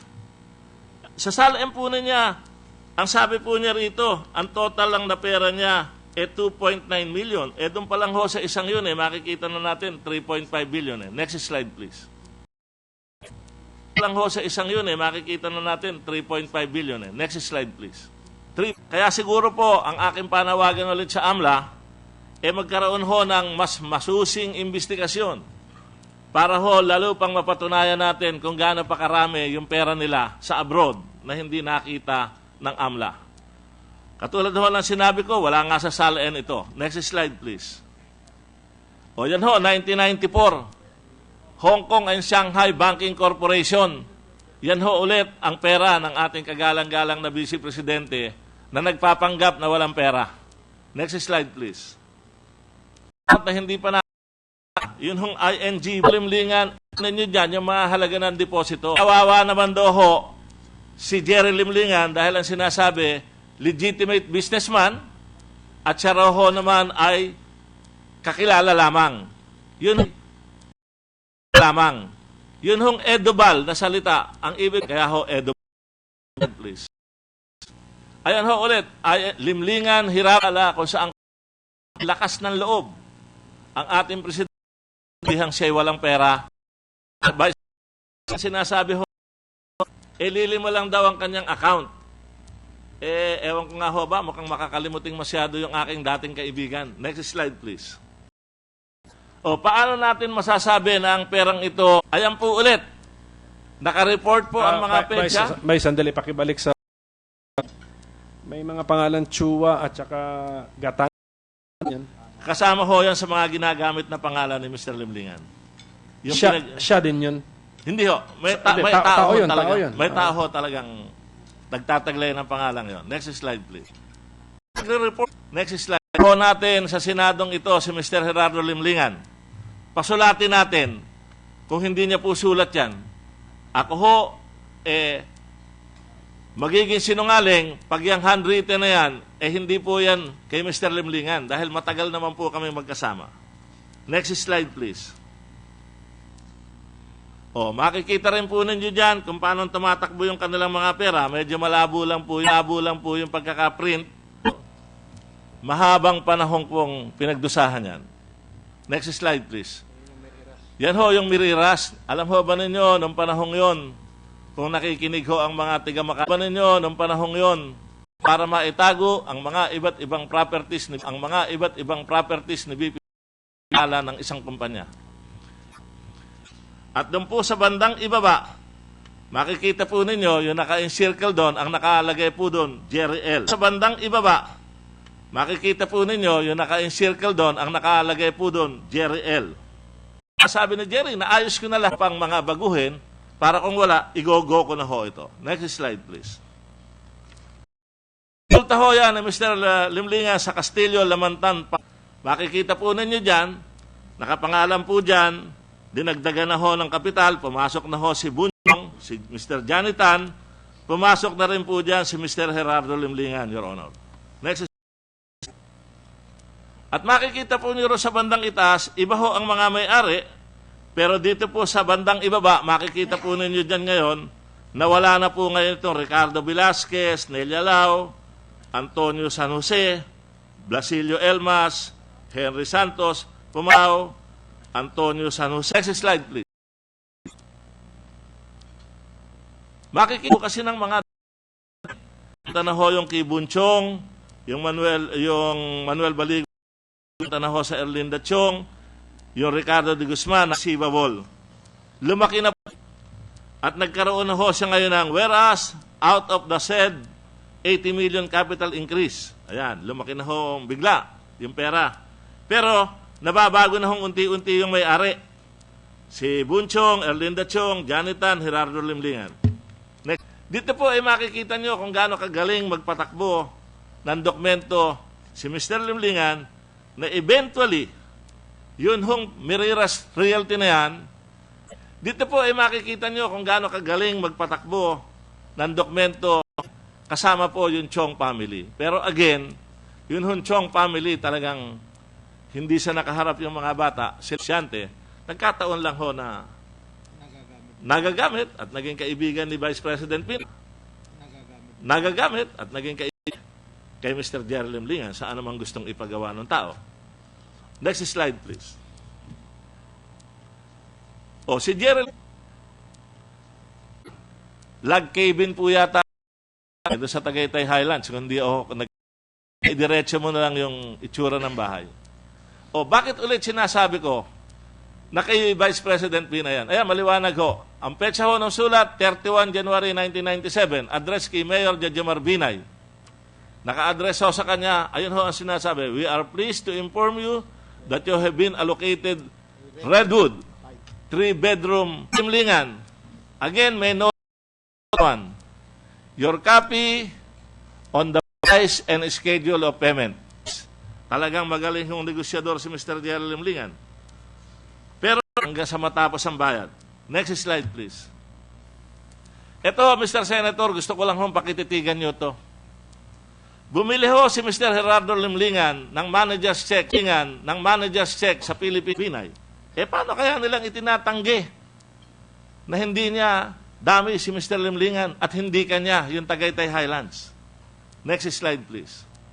Yun ho kaya mga petsa at mga address. Nagkakataon lang ho kaya yun, sir? Talagay ko ho naman sa dami ng pagkakataon.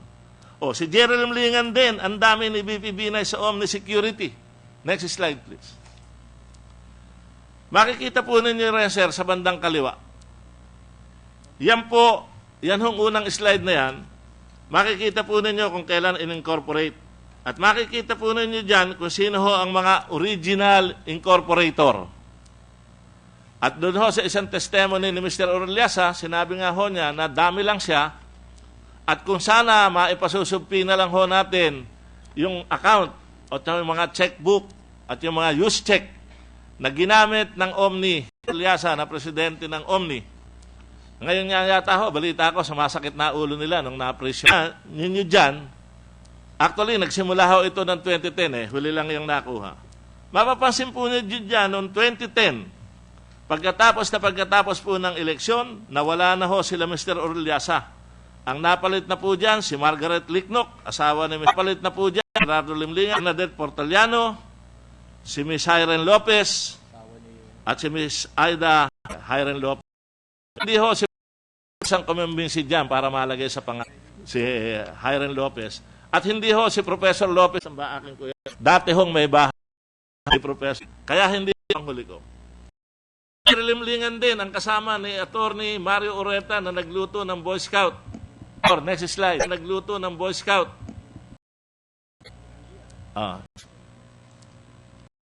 Ipinaliliwanag ko sa inyo, sir. Hindi ako pumayag dahil ang gusto ko ay 20% ang share. Yan ho. Kanina yung ipinaliliwanag ko sa inyo, sir. Hindi ako pumayag dahil ang gusto ko ay 20% ang share. Talaga noon ay Presidente. Hiwa-hiwalay na, napunta po siya ho ng stand. Nung kami nagkahiwa, napunta po siya Court of Appeal. Natin bitiwan hanggang sa gusto ko lang ho sigurong mag-suggest. Naniniwala po ako na may mga taong hindi makapagsalita dito, Mr. Senator. Ako ho ay binigyan ng sapat na proteksyon ng ating DOJ. Pero siyempre, buhay ko po ang binabantayan noon at buhay ng pamilya ko. Kaya kahit ho sila may sweldo, kahit papano, binibigyan ko rin po sila. Kahit papano, kung saan po ako kumain, pinakakain ko rin po sila. Ang nangyari po sa akin, Mr. Senator, magmula po nung August, para na rin po akong presong nakakulong. Limitado na po ang aking galaw, hindi na po ako lang ho sa susunod. Magmula po, at hindi ko pa po alam, sir, kung hanggang ito matapos. Pera sa akin ang kampo ni Vice President Binay para ho sa bayan. Dahil kung ako ho'y mawawala, hindi ko naman sinasabing matatapos na to. Pero pag wala na ho siguro magwi-witness hanggang sa Sandigan Bayan, pwedeng humina yung kaso. Kaya ko ho ito binubuksan sa inyo again, hindi ko ho hinihinging palitan sa akin ito ng gobyerno. Siguro lang ho dapat magkaroon ng pagsusug doon sa Witness Protection Program para ho lumabas pa yung mga ibang taong mas may nalalamang katiwalaang nangyayari sa pamahalaan na mabigyan sila ng tamang proteksyon, tamang pagkalinga, at tamang pakinabang para sa kanilang pamilya at sa kanilang buhay. Maraming salamat po. Mr. Chair, on that point lang, Sir Vice Mayor, no? Pero trabaho, mahirap na kumuha ng trabaho. Yung mga anak, syempre, kahit papano, na-trauma, yung asawa. And anywhere they go, they are already celebrities. Pero trabaho, mahirap na kumuha ng trabaho. Yung mga anak, syempre, kahit papano, na-trauma, yung asawa. And anywhere they go, ko, no? Nung kalabang ko po si First. Pero once wala ka na sa spotlight, ay hindi na okay. Kasi halimbawa, security. Kami ba nagpro-provide din ng security sa inyo ngayon? Bigay po Yung- sa akin ng DOJ Okay, oh. at saka po yung PNP. Pero meron ka rin ng sarili mo dahil syempre yung trusted mo. Kung talagang nakadikit sa akin, kinuha ko po yung talagang tao ko kasi But unlike in the example that magbibigay ng ibang identity ang buong pamilya somewhere else, no? For example, no, let's say si engineer hindi ka nakakapagtrabaho ngayon, engineer, no? If Can you use the mic? Okay, oh. Pero meron ka rin ng sarili magbibigay ng else, no? For example, no, let's say engineer, no? No. And even if Can you use the mic? saan ka man and mga anak mo, yung isa napilitan akong pasamahan lagi ng kasama pag pumapasok sa eskwela. and assuming na they can have a job. Yung isa napilitan akong pasamahan lagi ng kasama pag pumapasok sa eskwela. And assuming na they can have a job, normal because yung security, 'di ba, yung susundo sa kanya, mawala lang pre, although nakapamilya mo, pwedeng gamitin para hiring balik ganyan nangyayari, no? So si Benhar halimbawa sa Napoles case ay ganyan nangyayari, no? So si Benhar halimbawa sa Napoles case ay nakakausap ngayon ang asawa, yun din ang sinasabi, nakakausap asawa, yung gamit din ng kabila para targetin. And of course, kung ikaw ay turista o ikaw, I think people will... Ay pa sila Ay pa sila sa pag-iinitan ni Vice President Binay kung sakaling manalo pa rin siyang presidente. At bilang dagdag lang ho, Mr. Senator, marami hong pinawawa yung kampo ni Vice President Binay na kaya raw ho ako patuloy na nagsasalita. At bilang dagdag marami, kanino mang partido, kanino mang organisasyon, ito ho talaga ay tinitiis ko. Kaya ang akin hong panawagan mga kababayan, uulitin ko lang ho. Itinayak in closed door, we can also Haitian. Iimbestigahan ng media yan kung katotohanan lumabas. They still do that now. Maraming investigative report. Pero ngayon, mas trend ngayon is yung eto sinabi ng allegation, eto sinabi ng kabila. Kaysa sa ang media ay magbigay din ng conclusion. So for example, no, pumunta kayo sa Rosario. Sinabi ng allegation, sinabi ng kabila. Media ay magbigay din ng... So for example, no, pumunta kayo sa Rosario. Doon. Talagang mga resibo at hanggang ngayon daw nagbabayad ng kuryente doon ay cheque galing sa bangko sa harap ng City Hall. Even if Mr. Chu claims na sa kanya na, hindi daw nagbabago yung nagbabayad doon sa kuryente. No? And we'll give you all the opportunities to answer that. My point is, 30, 40 years ago, yan ang laman ng news. Diba? Ngayon meron pa rin. But then, kapag and even before, kukunin mo yung kabilang side. I'm just saying, before, it was looked at as the duty of the news team to make a conclusion. Ito sinabi ni Vice, Vice Mercado, ito sinabi ni Vice pero nagsisinungaling si ganito kasi ito yung amin na-discover. Pero sa ngayon, sila ang madidemanda, sila makakasuhan kung gagawa sila ng some kind of conclusion. No? So I don't know which is better, which is worse, but it makes it harder for the witnesses. Because I heard, and can you verify this, hindi kayo pwede magsalita kung hindi kayo magpapaalam sa DOJ. Spokesman, any one of them can also attack you. But the media will not necessarily interview your spokesman because for several reasons. No? Hindi lang po yun, Mr. Senator. Gusto ko hong idagdag na rin sa inyo. Ngayon ho, 5 na ka. Yun ho, yung aking mga. Kaya nga ho, office ni Atty. Bundal. So what we're pointing out, Vice, is regardless of whether or not your allegations is true and the public will be the one to judge, everyone na gusto mag-witness or mag-whistleblower sa ating bansa, yan ang nasa isipan.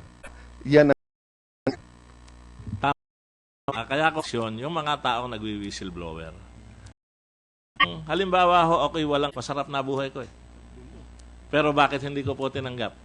Kasi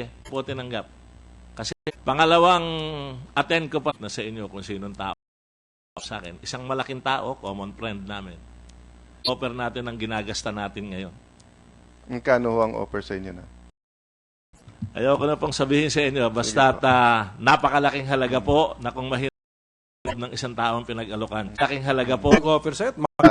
Vice Mayor Mercado, but yan ang pinagdaanan namin nung impeachment kay President Gloria Macapagal Arroyo, and it's ironic dahil kasama namin ang kampo ni Vice President doon. And ang style kasi nung umaareglo, Mr. Chairman, they use people who are equally close to you as to them. Kasi kung ang papadala nilang tao malapit lang sa kanila, madali mong sabihin eh. Kasi anong pakialam mo dun sa tao na yon? In fact, parang may panakot na kasamang offer eh. Pero pag, alimbawa, ako ang ginamit para lapitan si Vice. Di ba? Siyempre maano si Vice dahil pati reputation ko. No? But I also understand the chairman that, we have to follow the evidence. Eh. So if it's just a mere statement without additional evidence, then it will remain on that. Mr. Chairman, just give me 3 minutes to also make a couple of points because it's been some time. Before you go, so I would like to thank Vice Mayor Mercado for that updated PowerPoint presentation. Na-present mo na noon yan. Ang karagdagan lang is yung sa AMLAC. At tinatanong mo yung AMLAC, bakit hindi nahuli yung mga 1997, 1998 accounts? We will invite the Executive Director in the next hearing, but I could already foresee the answer, which I read in the papers, that the report covers the years 2008 to 2014 or early 2015. So that should be the answer, no? And then regarding your WPP inputs, we will invite Justice Secretary De Lima and Executive Director of the WPP, Attorney Menyes, to join us. Mr. Chairman, because to get all the wit, we're investigating what happened over a period of at least 10 years and even more, no? So we haven't held regular hearings in the sense na 2-3 beses ang buwan. So I just like to respond to some points that have been thrown that is against the integrity of both the Senate and the members of this panel and also of this subcommittee. No? So may I just show some slides? No? And again, Vice President Binay is free to respond to this, but actually this is already my reaction to their reaction. No? Line number 1, that the creation of this subcommittee was irregular, extraordinary, and unfair to the Binays. Ang sabi po kasi ng kampo ni Vice President, bakit ganun at anong klaseng hayop ang subcommittee at hindi ito ginagawa? No? Slide number 2. In fact, Senator Nancy Binay, with all due respect, dared people to impeach her father.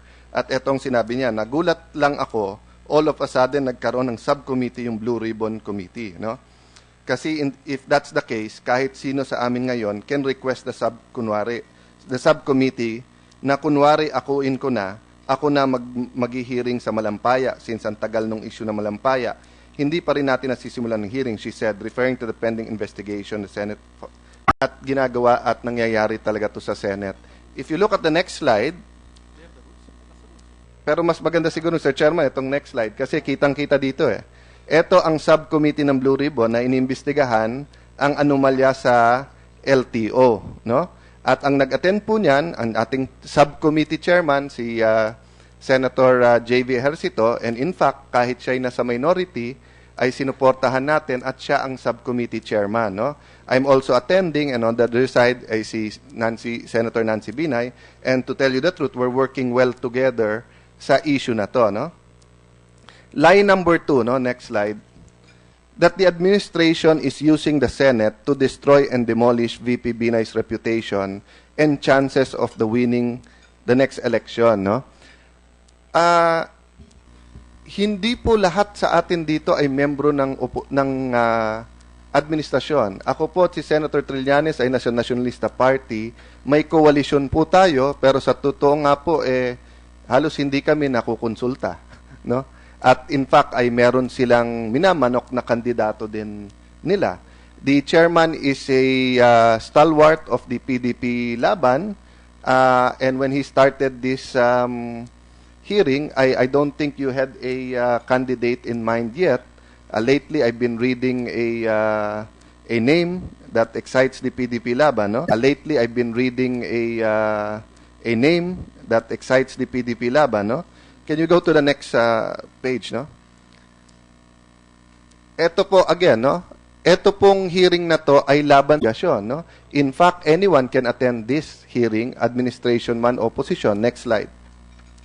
Ito po ay parang minibus na bawal na e-jeep na lahat ng mga may jeepney sa Pilipinas ngayon, lalo yung mahihirap, ay hindi pwede kisa dahil may hold.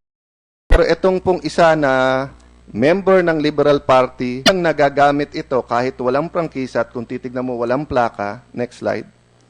Hindi lang po ito minsan na may question din sa safety. Ito po ay sinasabi ng inquirer ay meron na daw pwesto sa NAIA. Habang yung iba naman po hindi nabibigyan. Next slide.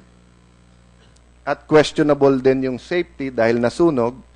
At napag-alaman na nangongolekta na ng pamasahe pero wala palang prangkisa at hindi pwede. My point, Mr. Chair, ito po sa Liberal Party po, I'm not talking about the whole Liberal Party, I'm talking about certain members that have connections sa DOTC. They are replying as gentlemen. We are discussing this as gentlemen and sa hearing. No? So it is and sa news. No? So it is not true that yung opposition lang ang ating iniimbestigahan. No? Line number 3, na pagtuunan po ngayon yung AMLC o AMLAC, no?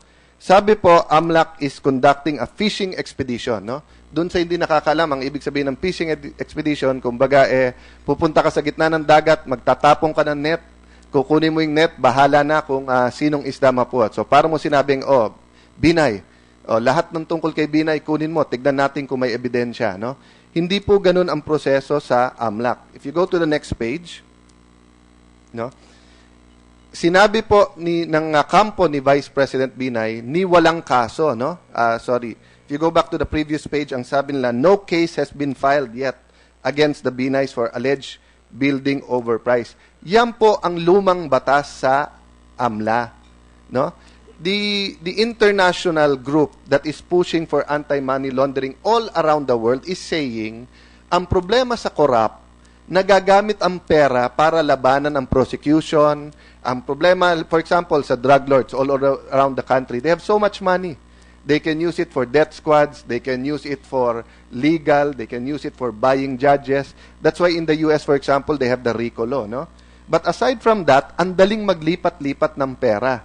Ang daling bumili even for kidnapping. Imagine, kikidnapin mo sa kanto, pagkuha mo ng pera, i-deposito mo na. So, pag nahuli ka ng polis, wala kang dalang pera, no? So, that's why the AMLA law has been developing. And if you go to the next slide, freezing of monetary instrument or property. Upon a verified ex parte means one party lang po, no? Meaning the AMLAC, petition by the AMLAC, and after determination that probable cause exists, that any monetary instrument or property is in any way related to an unlawful activity as defined in Section 3, I hereof, the court of the case. Ano po ibig sabihin? 6 months, sorry. Ano po ibig sabihin ito, Mr. Chairman? Dati po kasi, pagka na-news na may kaso o may nag-file sa piskalya, sa ombudsman, matagal pa yun eh. So, na-withdraw na lahat ng pera. Wala ka nang i-free-freeze. Yung account frozen, pero yung pera hindi frozen. No? That's why nakailan balik dito ang AMLAC, ang BSP, Bangko Sentral ng Pilipinas, na sinasabing i-strengthen natin. Ang problema, medyo alangan po tayo na baka gamitin sa politika, baka naman yung inosente. So anong ginawa nating guidelines dito? Yung freeze order po, pwede pong pumunta sa korte. So lahat po ng mga businessman na nandito na na-freeze yung kanilang account, you can go to court and say, hindi ill-gotten yan. Walang unlawful crime. And i-unfreeze po yan. They can also have a petition na ang aming negosyo or ang aming anak hindi makapag-aral dahil yung pang-tuition nila. No? Pwede po yan. Ano po ang problema, no? Ako po isa sa bumabanat sa AMLAC dati. Sabi ko, ba't nyo hinihintay pa yung kaso? Patay na ang kabayo, saka palang dadating ang damo. Na-withdraw na lahat. But despite using this provision, Mr. Chair, no? 3.3 billion pesos was withdrawn by the various people and in the various accounts during the hearing. No? Mr. Chu is here. He can respond later on or if he wants to prepare for it. The record show that in one day, he withdrew 400. Is it 400 or 500 million pesos? No? So we will go to that later. Let me finish this. No? AMLC is part of the conspiracy against VP Binay.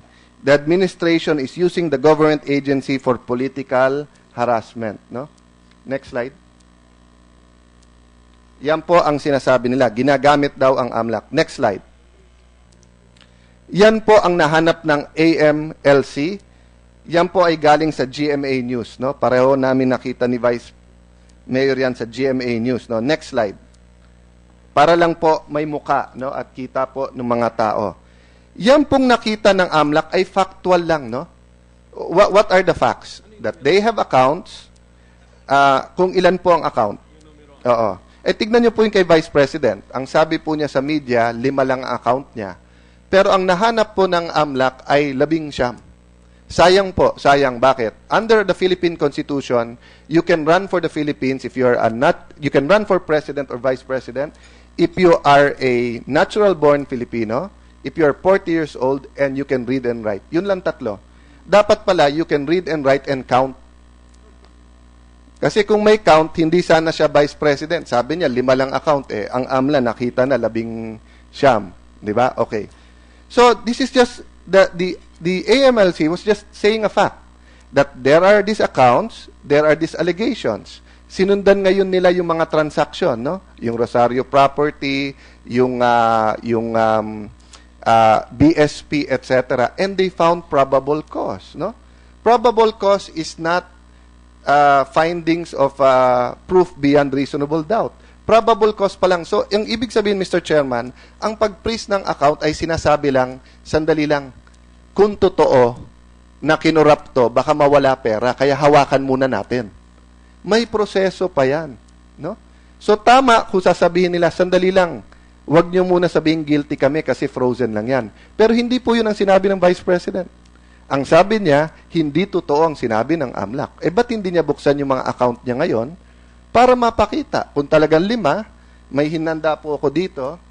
Ito po, Mr. Chairman, with your approval, we can send it to the Vice President. I state your name, voluntary authorized the Bangko Sentral ng Pilipinas, Bureau of Internal Revenue, and other appropriate agencies and their authorized representatives, or pwede natin palitan yan, ng Blue Ribbon Committee accompanied by the councils of kung sino man pipirma, no? To examine, inquire to, or look into any of all my bank deposits, bank interest, financial connections of those and of those of my spouse and married children below 18 years of age living with me in a household. No, this shall consist as the waiver contemplated by RA 1405, otherwise as known as the Bank Secrecy Law. Kung sinasabi po ng Vice President o kung sino man sa mga businessman dito na hindi totoo ang sinabi ng AMLC, ito isang remedyo sa publiko. Allow any of these agencies or the committee to open the account. Tignan natin. Next slide, please.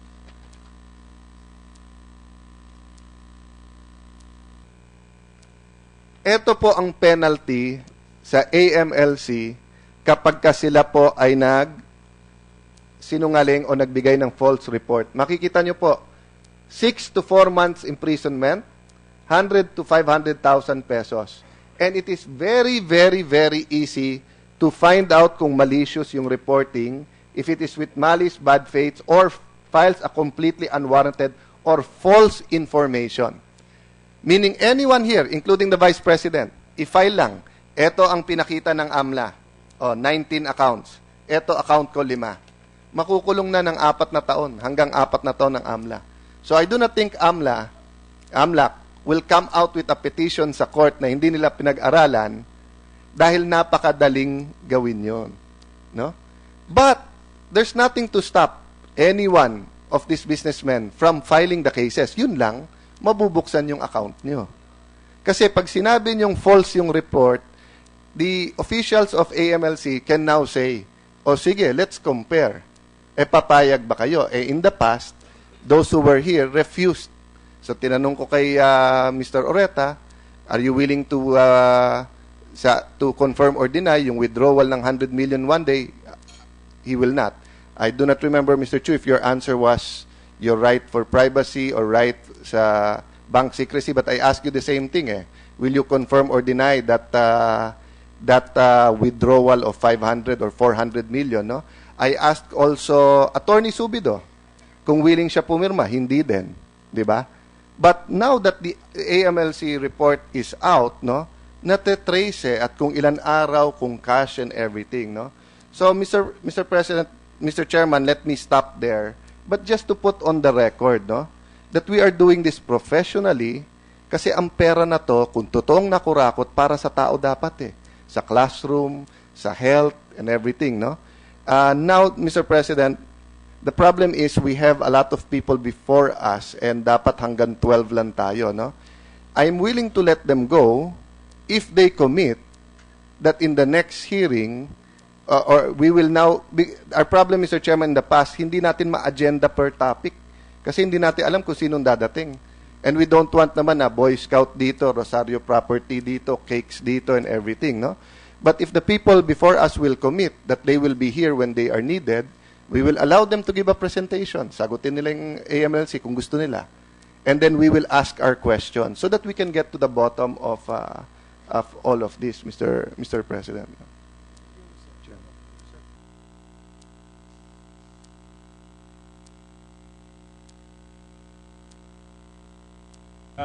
In the meantime, I just informed Senator Cayetano that since he mentioned earlier Regina Capital, yes.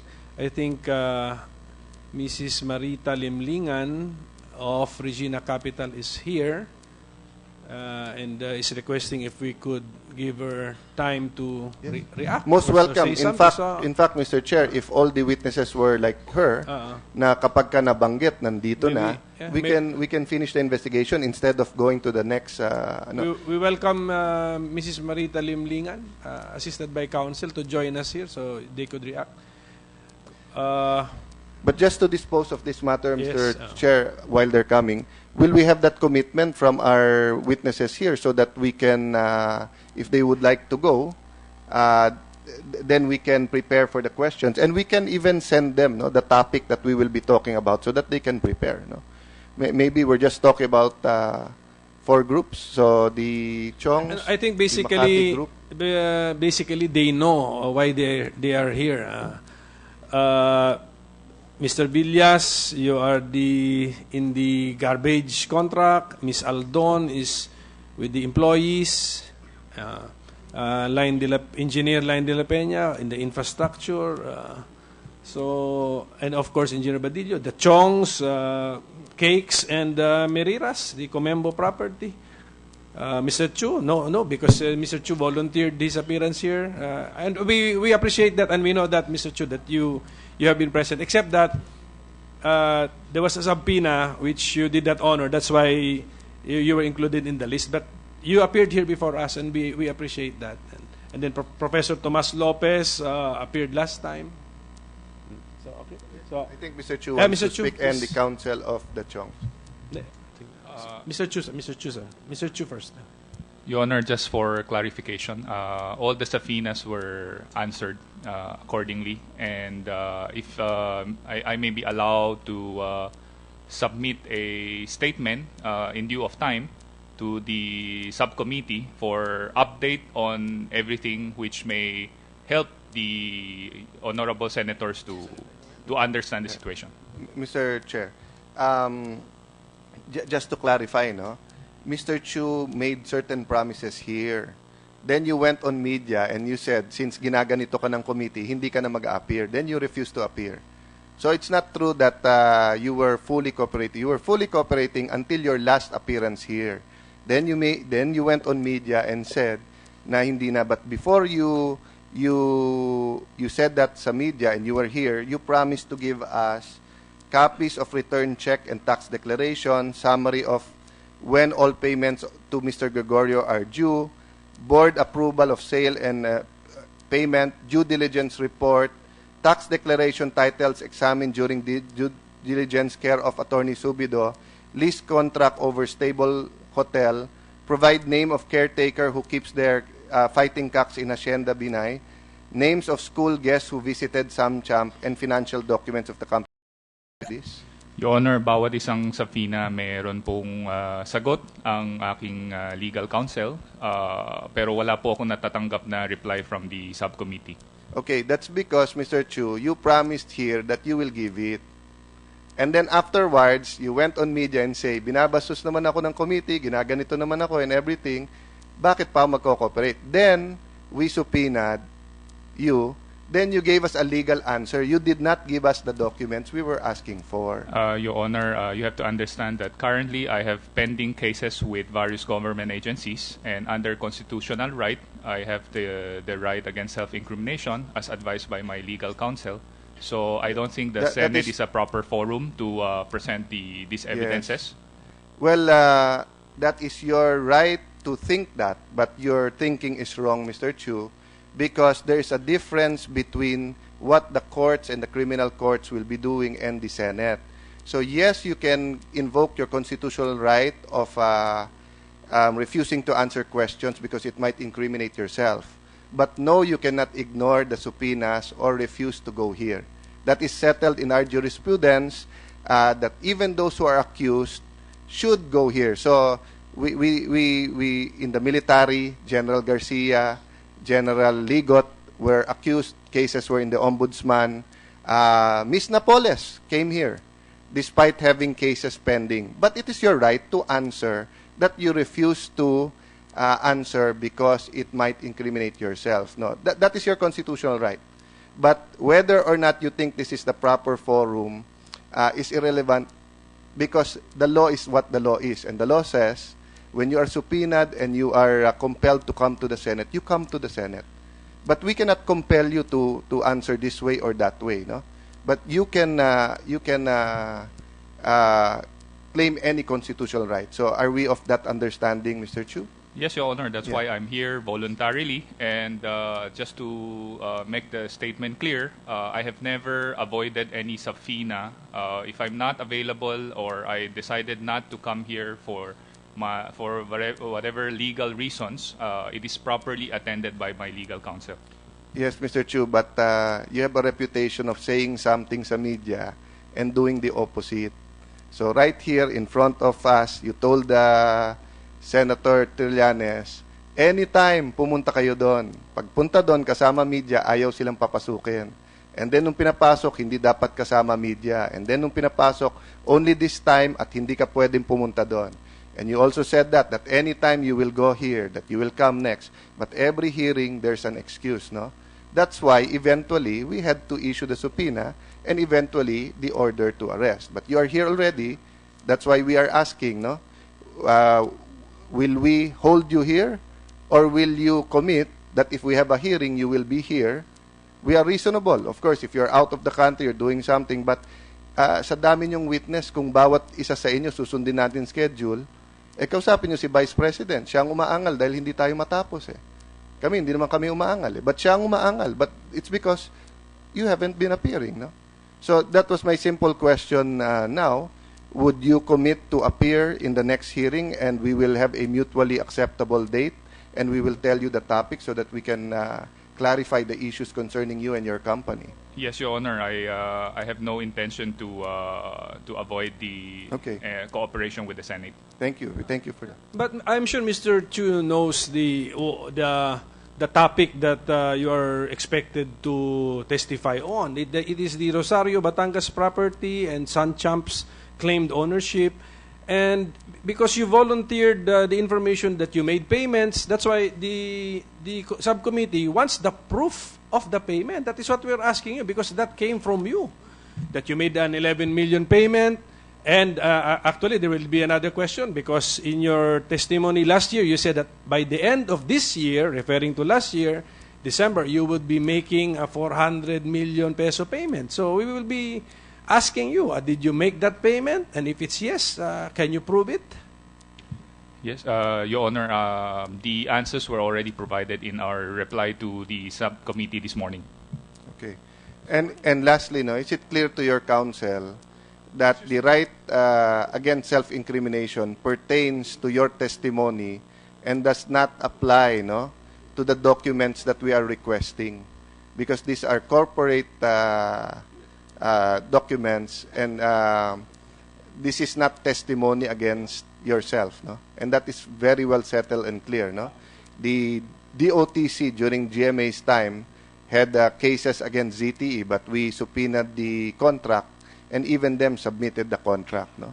Of course, for example, if we subpoena a bank account and you say that you have a right under the bank secrecy law, that is another defense that, of course, we will follow the law, no.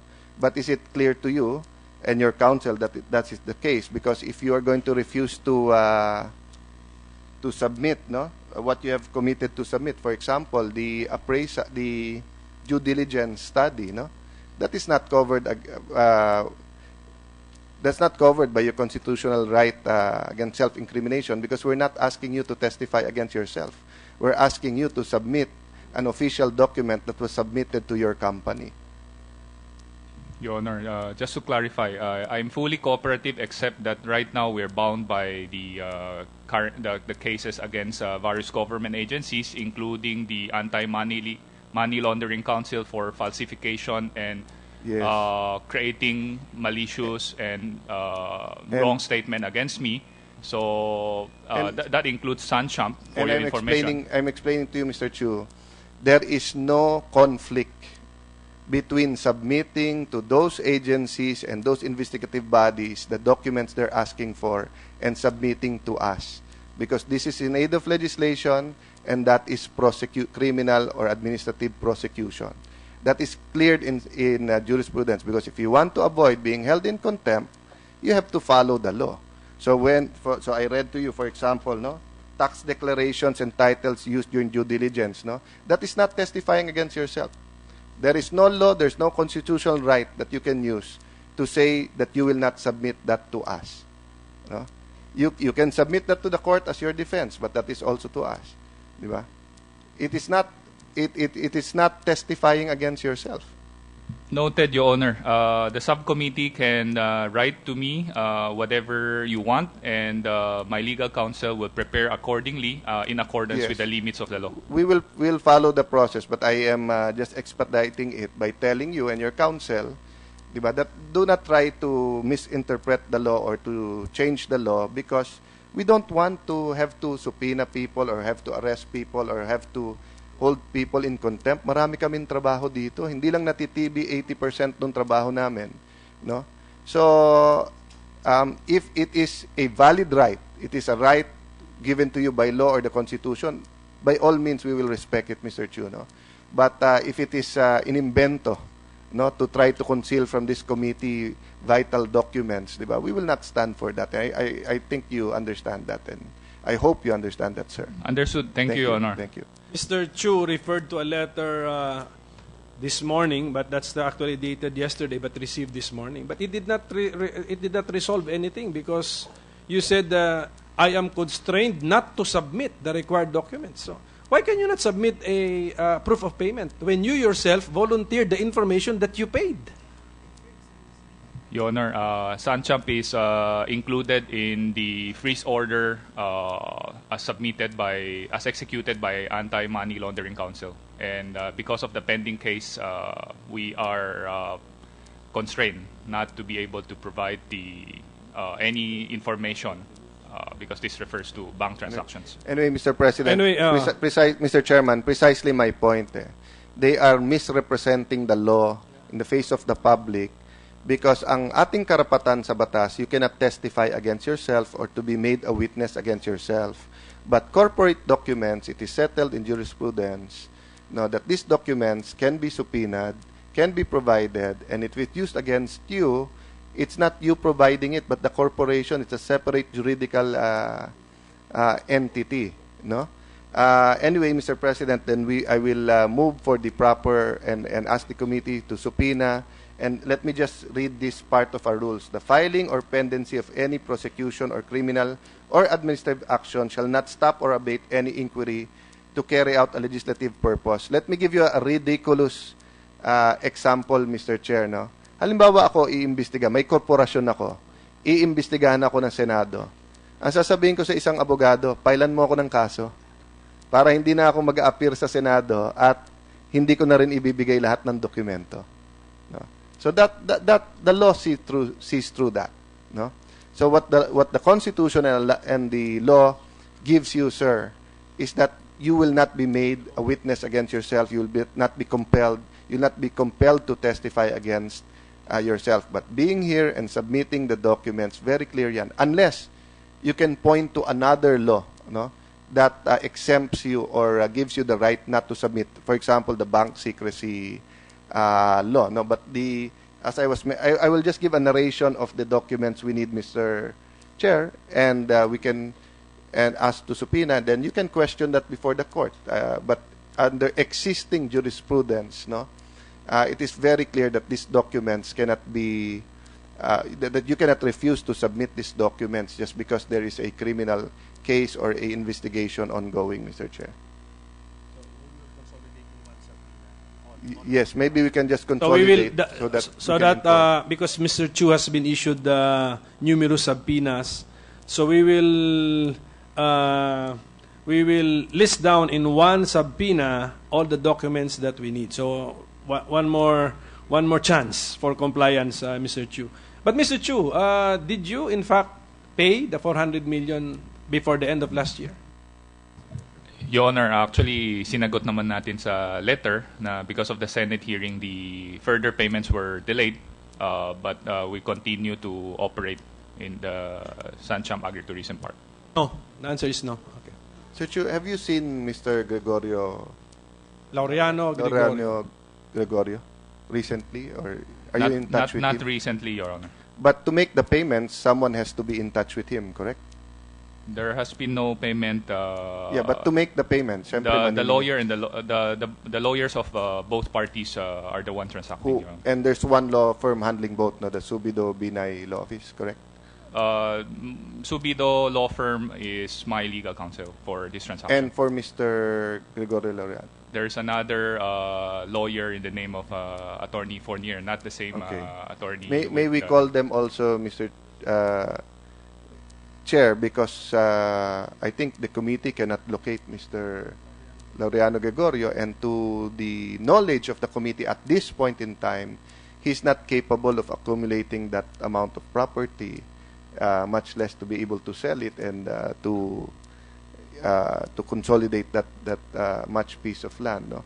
But lastly, Mr. Chu, no? So you're not so you're pursuing the contract. You're not rescinding the contract with Mr. Gregorio. Not yet, because under the terms, as long as he cannot deliver the titles, further payments would be halted. Until when? Well, we will have to wait until at least this Senate committee hearing is over. Pero wala kayong date? Usually, may date yan. Kung hindi ma-deliver by this time, solian na yan. Well, it has to be mutually agreed. Yes. At the later stage. But usually, may date eh. As per our wala. agreement. So, because as you probably read in the news and saw in the committee, part of your property now belongs to Vice Mayor Mercado. So how can you own and pay Mr. Laureano when he has the title to part of the property, which he donated? Vice Mayor, you've donated it or you've turned it over to the Philippine government? Correct? Kaya nga ho ako nagtataka na i-claim ni Mr. Chu na nabili niya yun kay Mr. Gregorio. Ako walang pinipirmahang anumang authority kay Mr. Gregorio. At yun hong lupa kong nakapangalan sa akin, nandun sa loob ng kanyang 150 hectares na kiniklaim. So kung papasok kayo, hindi kayo trespassing dahil sa inyo yun? Hindi po.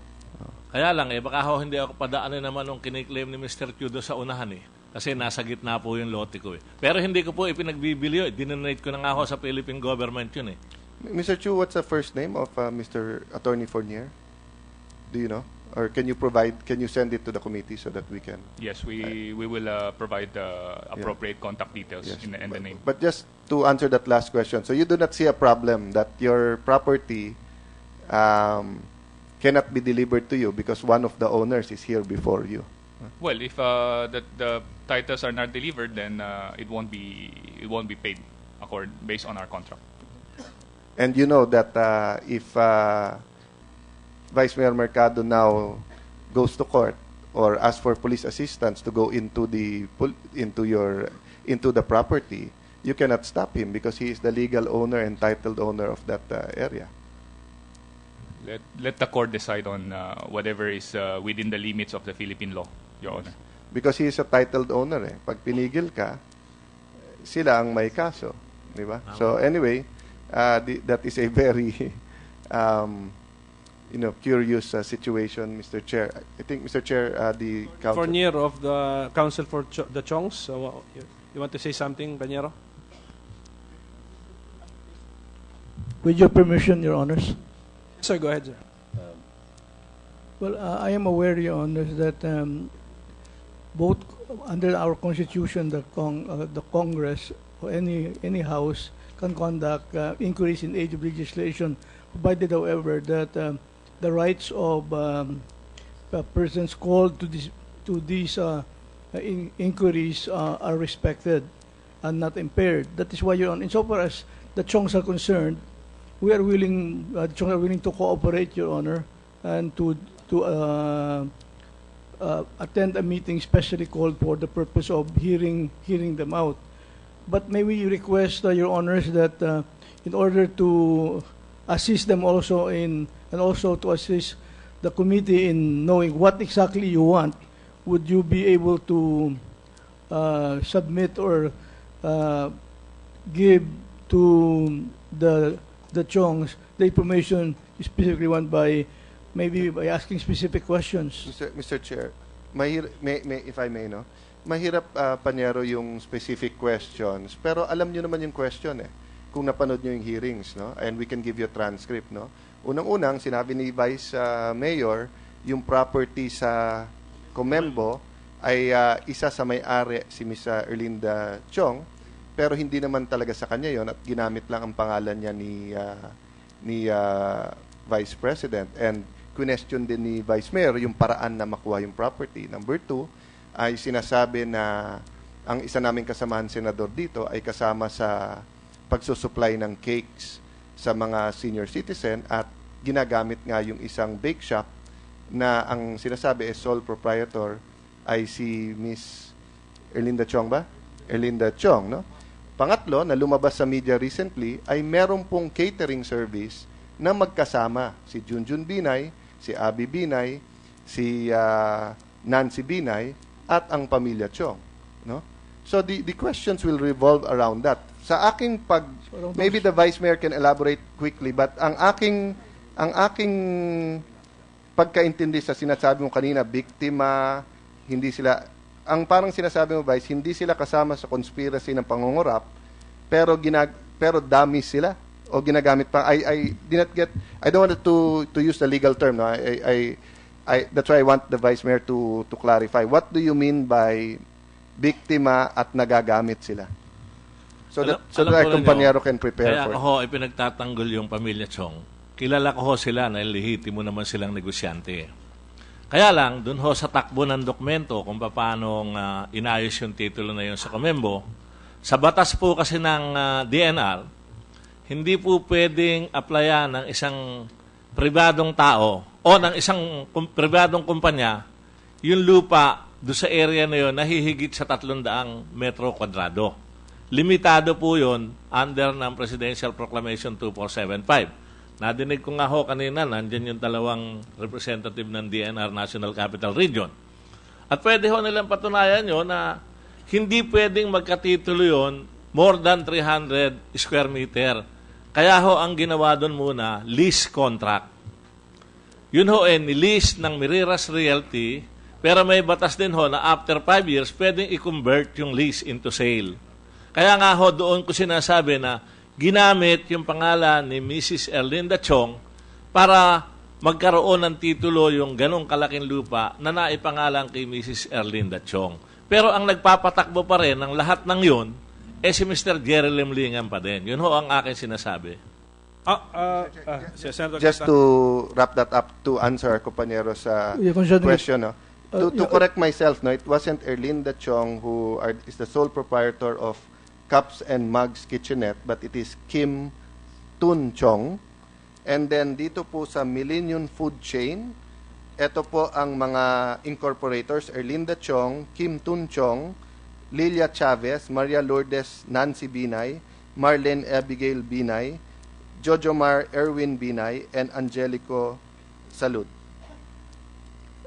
Thank you for that clarification, Your Honor. That's why perhaps may we request a transcript of the stenographic notes of the hearing, and well, in fact, Vice Mayor Mercado specifically stated here that the Chongs are in Tagalog, no, a lehitimo negosyante, which I'm Bisaya, no, so I don't.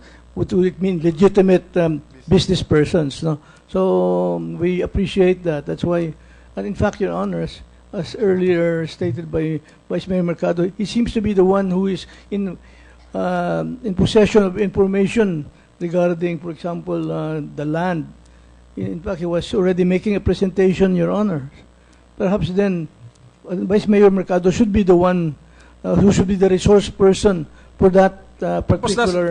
Tapos na, Panyero. Tapos na. He has already given us the basic facts. Okay? Let us use common sense here. Okay? Ang topics ng mga Chong. Merira's Realty. Is that, are you, Mr. Kimsfer Chong, is that familiar to you, Merira's Realty? Yes or no? Yes, Your Honor. Okay, research about the Merira's Realty and your ownership of a Comembo property. Okay, Millennium. You know Millennium? Your Honor, yes, Panyero, let me talk to the resource person. Yes, Your Honor. You know it. Okay, research on that. Prepare. Mugs and cups and mugs. Yes, Your Honor. You know, di ba? So prepare on those 3 topics. Okay. That's all. We are more than willing to cooperate, Your Honors, provided that their constitutional rights are not impaired. Yes, we will respect the rights, and you're there. We will give you time to advise. But where is Erlinda Chong? I think she is the more knowledgeable of the Chongs. Tama? Who is she? And where is she? She's my mother. And where is she? She's in Hong Kong currently. She's recuperating from a slight fracture and inflammation on her right ankle. Okay, we will be reasonable. And where is the other Chong who did not sign an undertaking? Well, my youngest sister po is currently with my mother, helping her out, and the other 2 are currently in the hospital. Yeah, that's the problem with the other 2 because they signed an undertaking to be here. Oo nga po, and then we're they're very presenting sorry a for that. medical certificate. And then when I look at their ages, they are young people. Kung senior citizen sana ito, you know, I would be understanding. Pero these are young people. It's more dangerous, Your Honor, for a young person to have a high blood pressure because the blood pressure of Mr. Chong, Your Honor, that is 180 over 80, Your Honor. Panyero, if it's legal matters, I will listen to you. Pero pag medical, umayaan naman na natin, Panyero. I had a stroke, Your Honor, so I know more or less. Yeah, but Panyero, can you now cease speaking because the role of counsel is to advise on constitutional rights. Mr. Kinsfer Chong, where are these 2? Currently po, they're naka-confine po sila sa hospital. Confined? But they signed an undertaking, Opo, just last night lang po, emergency lang po. We were expecting them to come din po ngayon. So ganun lang, I think the Senator Cayetano is just asking for manifestation of cooperation. Your counsel already gave it. Are you 2 also giving it? Kailangan galing sa inyo eh. Yes, Your Honor. About Ms. Chong. Yes, Your Honor. So, Chair, just you know, the Miss and Mr. Chong here is much younger than us. We know how difficult it is to come over. And yun din ang sinabi namin dun sa Hillmarks, no? Ang problema lang kasi, sir and ma'am, ang mga pangalan nyo kasi nilalagay sa mga korporasyon eh. Di ba? So, kung wala naman pangalan sa korporasyon ng mga anak, ng mga pamangkin, ng magulang na may edad na, hindi kayo ipapatawag sa hearings eh.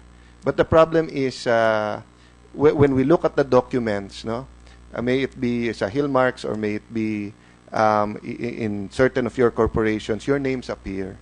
No, so we know how stressful it is and how difficult it is to come before the Filipino people, come before the Senate. No, but if your names weren't used, we wouldn't have called you. But since your names are there, then you just answer the truth. So if you say ginamit lang ng parents ko yung pangalan, or we're really in the business, diba? That's what I think our chairman is saying, that may common sense naman dito. Kasi if you come here to just answer the truth, wala tayong problema. And Right? Mr. Just Kim tell the truth. Chong, you are listed as the president of Miriras. Tama. So, Yes, Your Honor. So you will be the primary resource person about Miriras Realty. Okay, so prepare. Okay. I think, Mr. And for all the others, siguro, and then I think the Makati City officials are here. We thank you Just for, one for your question presence before we go also. to the Regina Capital. To the Makati officials, no? Nasubmit nyo po ba lahat ng pinapasubmit sa inyo? Nasubmit na ba? Sige, please tell us. But anyway, maybe we can confer with the Secretariat. Pwede bago kayo umalis, confer lang. Kasi marami kami pinasubmit eh. Like yung IT plan nyo nun, yung inyong personnel and everything, no? So I just want to make sure that when you're here, not only do you really say that isasubmit, but it really gets to us. Then maybe we can just have one person nakausap sa inyong sa City Hall para documents. Then just put on record. Ayaw nyo i-submit, put the reason why. Kung isasubmit, pakisubmit po. Kung may delay, just write us so that no one makes statements here that sound unreasonable. But the two engineers, I think, want to make a manifestation that what's your situation right now, Engineer Badillo, Engineer De La Peña? Actually, suspended po kami from the office. Until when, sir? Until when? 6 months ho, hanggang Until when September. nga? Kailan mag-end yung 6 months, sir? September po. September pa. 15, I think. Same with Engineer Line De La Yes. Peña. And because of that circumstance, you have no access to records, no? Yes, Cannot. no. Okay, but if we need you, please, because especially if you did some acts during a certain period where we need your testimony, okay, please, okay. So they're nodding, but for the record, let the records reflect that they're nodding. So we have here, in the spirit of fairness, Miss Marita Limlingan asked that she be allowed to react, to speak, because the Regina Capital Development was mentioned. We will place her under oath. May we put them under oath, and then may we ask them if they heard the statement so that we can repeat if they haven't heard the statements made. No? But if we could keep it brief, ma'am, because we have to end around 2 o'clock. But, ma'am, please stand up because the Director General will administer the oath. Kindly raise your right hand. Here. Do you swear or affirm to tell the truth, the whole truth, and nothing but the truth in this proceeding? Yes, sir. Thank you. You may take your seat. You are assisted by Counsel Pañera. Please Yes, state your Your name, Honors. Pañera. Attorney Grace Veronica Reyes, Your Honors, Counsel for the Limlingan family. Including Jerry Limlingan? For the Limlingan family, Miss Marita. Not Jerry Lim. Are you counsel for Jerry Limlingan? Yes, also? Your Honors. You know Jerry Limlingan? We have been the counsel of the Limlingan family for quite some time. So Mr. Chair, including just before we Mr. go Gerardo to before we go to Marita, can we ask the counsel where is he? Personally, Your Honor, I do not know. Okay. No, we have to ask kasi you said you're their counsel and he has not been seen or cannot be found, and we have an order to bring him to the Senate, Pañera. No? I understand, So, Your thank you. Ma'am Marita, can you say your personal circumstances muna, please? Sir, Your Honor, I am Marita Limlingan, and I am the President and Chairman of Regina Capital, a stock brokerage firm for the past 26 years, a member of the Philippine Stock Exchange. Have you heard what was spoken? And I did not really hear it. I was at work. Okay. I was doing other work, but my staff called my attention about it. would you like So me to clarify so that you can respond? No, more or less, I have an idea. Okay. They So go told ahead, me ma'am. already. I have a prepared statement. Okay, May go I ahead, read ma'am. it? So this morning, while I was at work, one of my staff informed me that in the Blue Ribbon Subcommittee hearing on the transaction between the Boy Scouts of the Philippines and Alpha Land, Senator Alan Peter Cayetano, claimed that Regina Capital, the brokerage firm owned and operated by my family, was used as a vehicle to cover up a supposed anomalous transaction involving the Vice President Jejomar Binay. I deny Senator Cayetano's accusation in the strongest possible terms. There is absolutely no truth to the accusation that Regina Capital is in any way involved in any illegal activity, more so any attempt to launder money for anyone, including the Vice President. To my knowledge, Regina Capital has never transacted with the Vice President nor his family. I expected that the Senate would have been more circumspect in its action and more respectful of the rights of the people whom it claims to serve.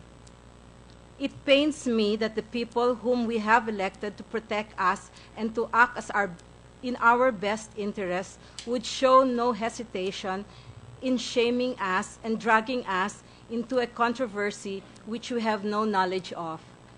For this reason, I am authorizing the Senate Blue Ribbon Committee to coordinate with the Philippine Stock Exchange and Philippine Stock Exchange to prove the baselessness of these accusations against Regina Capital.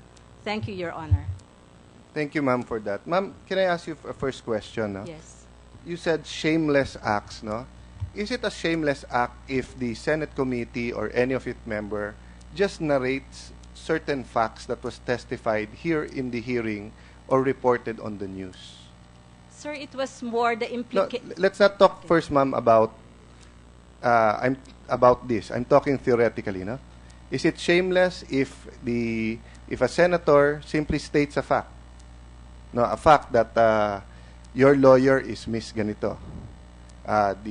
My broker is Regina Capital. Is it shameless to just do that? No. No, it is not. So I think you or your staff or both of you owe me and this committee an apology. Because obviously, mali yung ni-report sa inyo eh. In the last hearing here, it was Secretary Ongpin who said that part of their deal with Mr. Oreta, compensation, the word compensation was used here, but carried interest ang ginagamit na Noble Care, no, was shares of stock and a part of the deal, no? So as part of the deal ng Boy Scouts of the Philippines who are not here anymore, certain shares of stock of Silvertown? Of Silvertown. Ano yung unang binigay? Silvertown. Shares of Silvertown were given to Noble Care, plus 100 million pesos. But later on, there was a deal with Alpha Land to exchange this with Alpha Land shares, no? And it was already in the name of Noble Care. But later on, nung hinahanap na po ito, because nawala po sa kanilang FS, no? Nandito po yung sinabit ng Noble Care sa SEC. Okay? So, hinahanap ko ngayon nasan yung shares. Sabi ko, nasan napunta? Hindi naman pwedeng parang bula na wala. Unless nga may tumikbak, may kumuha. So, ang testimony po ni Mr. Oreta at ni Secretary Ongpin, I'm not that sure now of two of them, it's with the Philippine Depository and Trust Corp. Okay? A few weeks later, Channel 7 came out with a special report saying those Alpha Land shares are with Regina Land, with Regina Capital. Okay? No implications that you did anything wrong. You're a broker. So if someone buys or sells shares or uses you, walang implication yun, ma'am. Okay. So today, I was grilling Noble Care na loan ba o hindi. Kasi sinasabi ng Alpha Land, loan yung 100 million. Sabi nila hindi loan, part daw ng compensation. Eh yung FS nila, hindi binook na loan, pero sa Alpha Land, nakalagay sa kanilang disclosure sa PSE that it was condoned. Okay? So, where are we going now? So, I told them, now, when we were looking, saan ba napunta, and we have to wait for Mr. Oreta, na saan bang broker, or when we talk about PD TC. What are we talking about? I quoted the Channel 7. Channel 7 said it's nasa Regina Capital.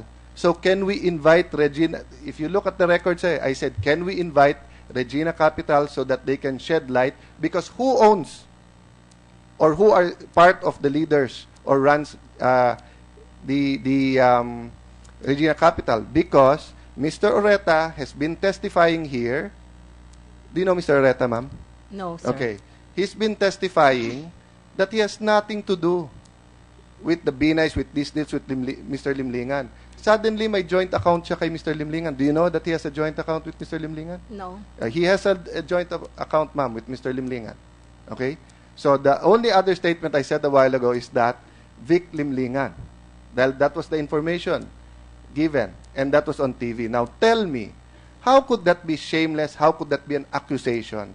When I was simply stating a fact na sinundan namin, doon napunta. Did I call you a money launderer? Did I say that ang Regina ay tinataguan ng pera ng no? No. So if you come here, and saying this shameless, if you came here and say, sir, can you clarify? Can you say, sir, we're not? I'll accept all of that. But for you to accuse me that I'm accusing you, I'm more responsible than that, ma'am. I've always been responsible of our banking system. I've always been responsible. Alam mo yung legacy, alam ko na dati pa yon. But kung bigla nating nilabas, marami pang ibang rural bank. Kaya we had to figure it out behind closed doors kung paano lumabas yung issue na walang ibang depositors na masaktan. So tell me how it could be irresponsible by saying, we're inviting you so that you can shed light. And they can give you the transcript. If you need 30 minutes, go through it. Tell me where in the transcript did I say that your company was doing anything illegal. Then you come here and say that we're shameless and that I'm making baseless accusations. I have not made one single accusation against you. Tell me what accusation I made, ma'am. Eh, nagchuchu sa inyo yung isa nyong staff, naniwala na kayo kaagad. May I respond, Go sir? ahead. Sir, the fact that the name of Regina Capital is being dragged into this matter is already a big hit on our company. There's, Then sue Channel 7, ma'am. Sir, may I just, I think that thing that came out on Channel 7, it did not say that we owned those shares of Alpha Land. What they stated was Regina Capital owned some shares of Alpha Land, not the particular Noble Care shares. It just said that Regina Capital holds shares of Alpha Land. I did not but say you own never, it too, ma'am. I did not say. Yeah, you can but, check the records a while ago. Ma'am, your name was mentioned, Regina Capital. I did not make it up. I did not bring it up. I did not invent this and I know how stressful it is. I know how it is in the financial world. Mr. Chu is here. He has a publicly listed company. He's going to do the same thing. But how can you come here and accuse us of being shameless, being wild, etc.? Kasalanan ho ba namin na na-bring up? Kasalanan ho ba namin kung si Mr. Limlingan, pinasok lahat ito? That you can answer here directly. Well, is the shares of Noble Care sa Alpha Land, is it with you in Regina Land or no? No. Oh, so that's it. It settles it. Your clients are watching, tapos tayo. But instead of mag-akusahan at magbatuhan tayo ng putek, it's just that simple, ma'am. So are you willing that the PSC look and check if yun nga yung nasa Noble Land na Alpha Land sa inyo? So ma'am, that will settle it. And there's no damage to you, there's no damage to the committee. But don't come barging in here as if we are hoodlums here that are trying to destroy anyone's reputation. I had the information about Regina Land ever since because everything about Jerry Limlingan, ni-research namin.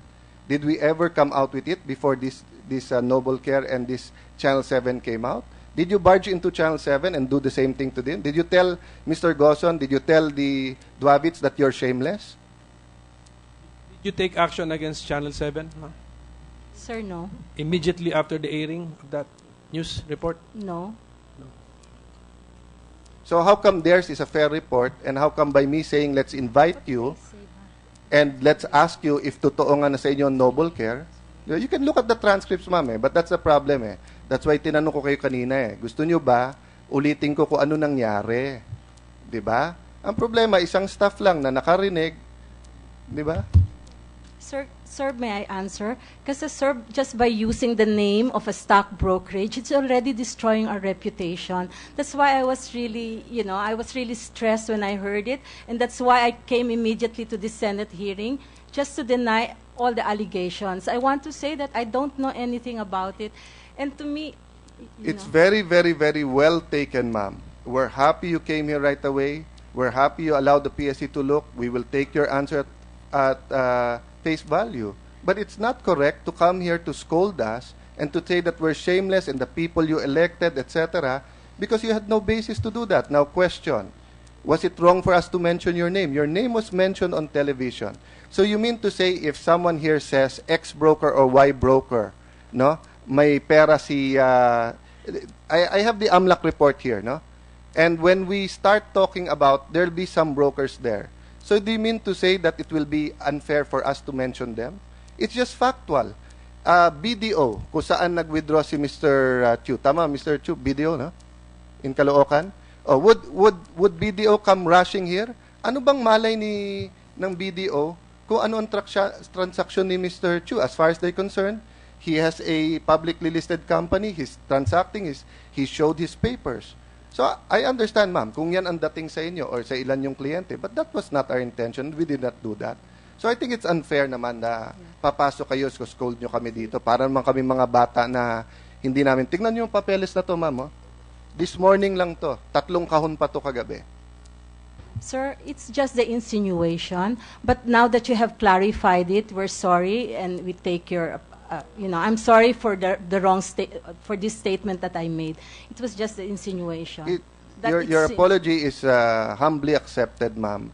And we are also very concerned kung naapektuhan kayo at yung iba sa PSE. That's why we had the PSE here and we had private dialogues with them kung paano mangyari to na hindi madadamage.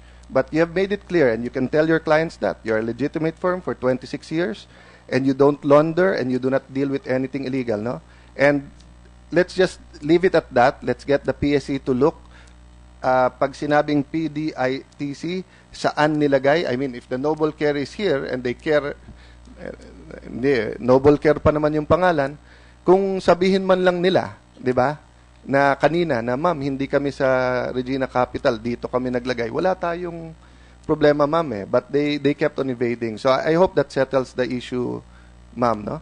And I will review the transcript. If I think I made an insinuation that was unfair, I will also apologize. But to my knowledge, it was a factual narration of how we will conduct the investigation with no imputation of any wrongdoing to you. First of all, ma'am, if someone places an order or sells stocks with you, you wouldn't know if that it's being laundered for someone or not, diba?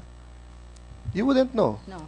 If I buy shares and it belongs to Coco, you wouldn't know as long as I sign and everything. Di ba, ma'am? Yes, sir. May I know, Ms. Limlingan, your position in Regina Capital Development Corporation? Sir, I'm the president and chairman. You authorize us, no, Yes. publicly.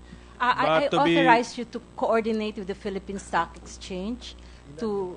Kung coordination lang, you don't need to authorize us. Sir, kasi... What are you authorizing us to do? To coordinate with the Philippine Stock Exchange and do an investigation along the guidelines of the exchange. Regarding your activities, okay? Whatever is... Regina Capital, okay. Yes. So, but since I was reminded by my staff that since you are a corporation, can you give us a board resolution authorizing you to authorize us? Yes. Okay. Yes, sir. Thank you, ma'am. Lastly, ma'am, no, you said that you did not know that there is a joint account between Mr. Limlingan and Mr. Ureta, no?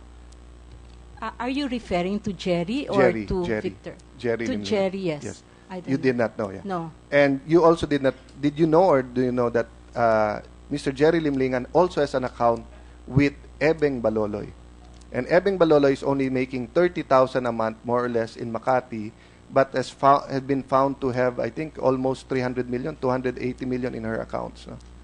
You don't no knowledge. I just know it through the newspaper. Yes. Just like many of other. So, anyway, ma'am, you might have had the misfortune of having the Limlingan name at this point in time, but it's just like any other name. If there's a Cayetano na Bastos out there, di ba? That's not me. That's not my family. I mean, you're not, Jerry will answer for himself. Despite relationships, you're not Jerry. So we'll let him answer for himself, ma'am. But the links we cannot ignore. But you're free to answer and to clear the name. No, in fact, you don't have to clear the name because we have not accused the Regina Capital of any wrongdoing.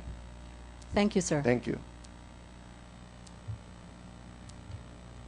Just for the record, we have the DNR representatives. Can you state your name, sir, and position? Yes, sir. Good afternoon. But Your we will Honor. ask you to come back because I think this is in connection with the Comembo property, di ba? Yes. Sige, please state your name, sir, and I'm position. Engineer Ignacio Almira, Jr. I'm the Chief of the Surveys and Mapping Division in the DNR NCR. The other one, sir. I'm Mr. Florencio M. Chavez, former Chief Land Patents, DNR NCR. We'll ask you to come back. Okay. Mr. Kim for Chong. Irene Chong and Kim Tun Chong are your sister and My brother? siblings po. Siblings, yeah. Younger? Older. Older? Mm. But since you hold the accountable position of president in Miriras, tell them not to be not to feel threatened, just to appear to comply with their undertaking to be present. Yes, sir. And you will do all the talking because you're the president of Miriras. Okay? Yes. But since they made the promise to be present, they should comply. Yeah? Yeah. Okay. We're sorry for that, next, sir. In the next hearing. It's not intentional. So, Mr. Chong, the DNR are here, so they are preparing. So I'm expecting you also to prepare on the Comembo transaction. Okay. So, okay na? So, okay, for the rest, just comply with your undertaking and we will have no problem. Professor Lopez, thank you very much for your 2 consecutive appearances. So, okay, ACOA, do you want to make any report? Wala pa po. But you made some commitment, sir, to submit something, no? Well, sir, the audit of BSP, we started it, but we referred the matter to our fraud audit office, which is now going over the records. Okay, so we will just inform you of the date of our next hearing, and I would like to thank each and everyone for your attendance. Just a public announcement that we will now ask that Mr. Laureano Gregorio be... May I make that motion, Mr. President, that given the numerous times that we have tried to invite, serve the subpoena on Mr. Laureano Gregorio, and since he's the key or one of the key persons who can, reveal the truth about the Rosario property, it's what proper that he be held in contempt and brought to the Senate upon the following the subcommittee procedures. will now make the proper recommendation to the mother committee. So once again, thank you very much for your cooperation and for your attendance. Our hearing is hereby suspended.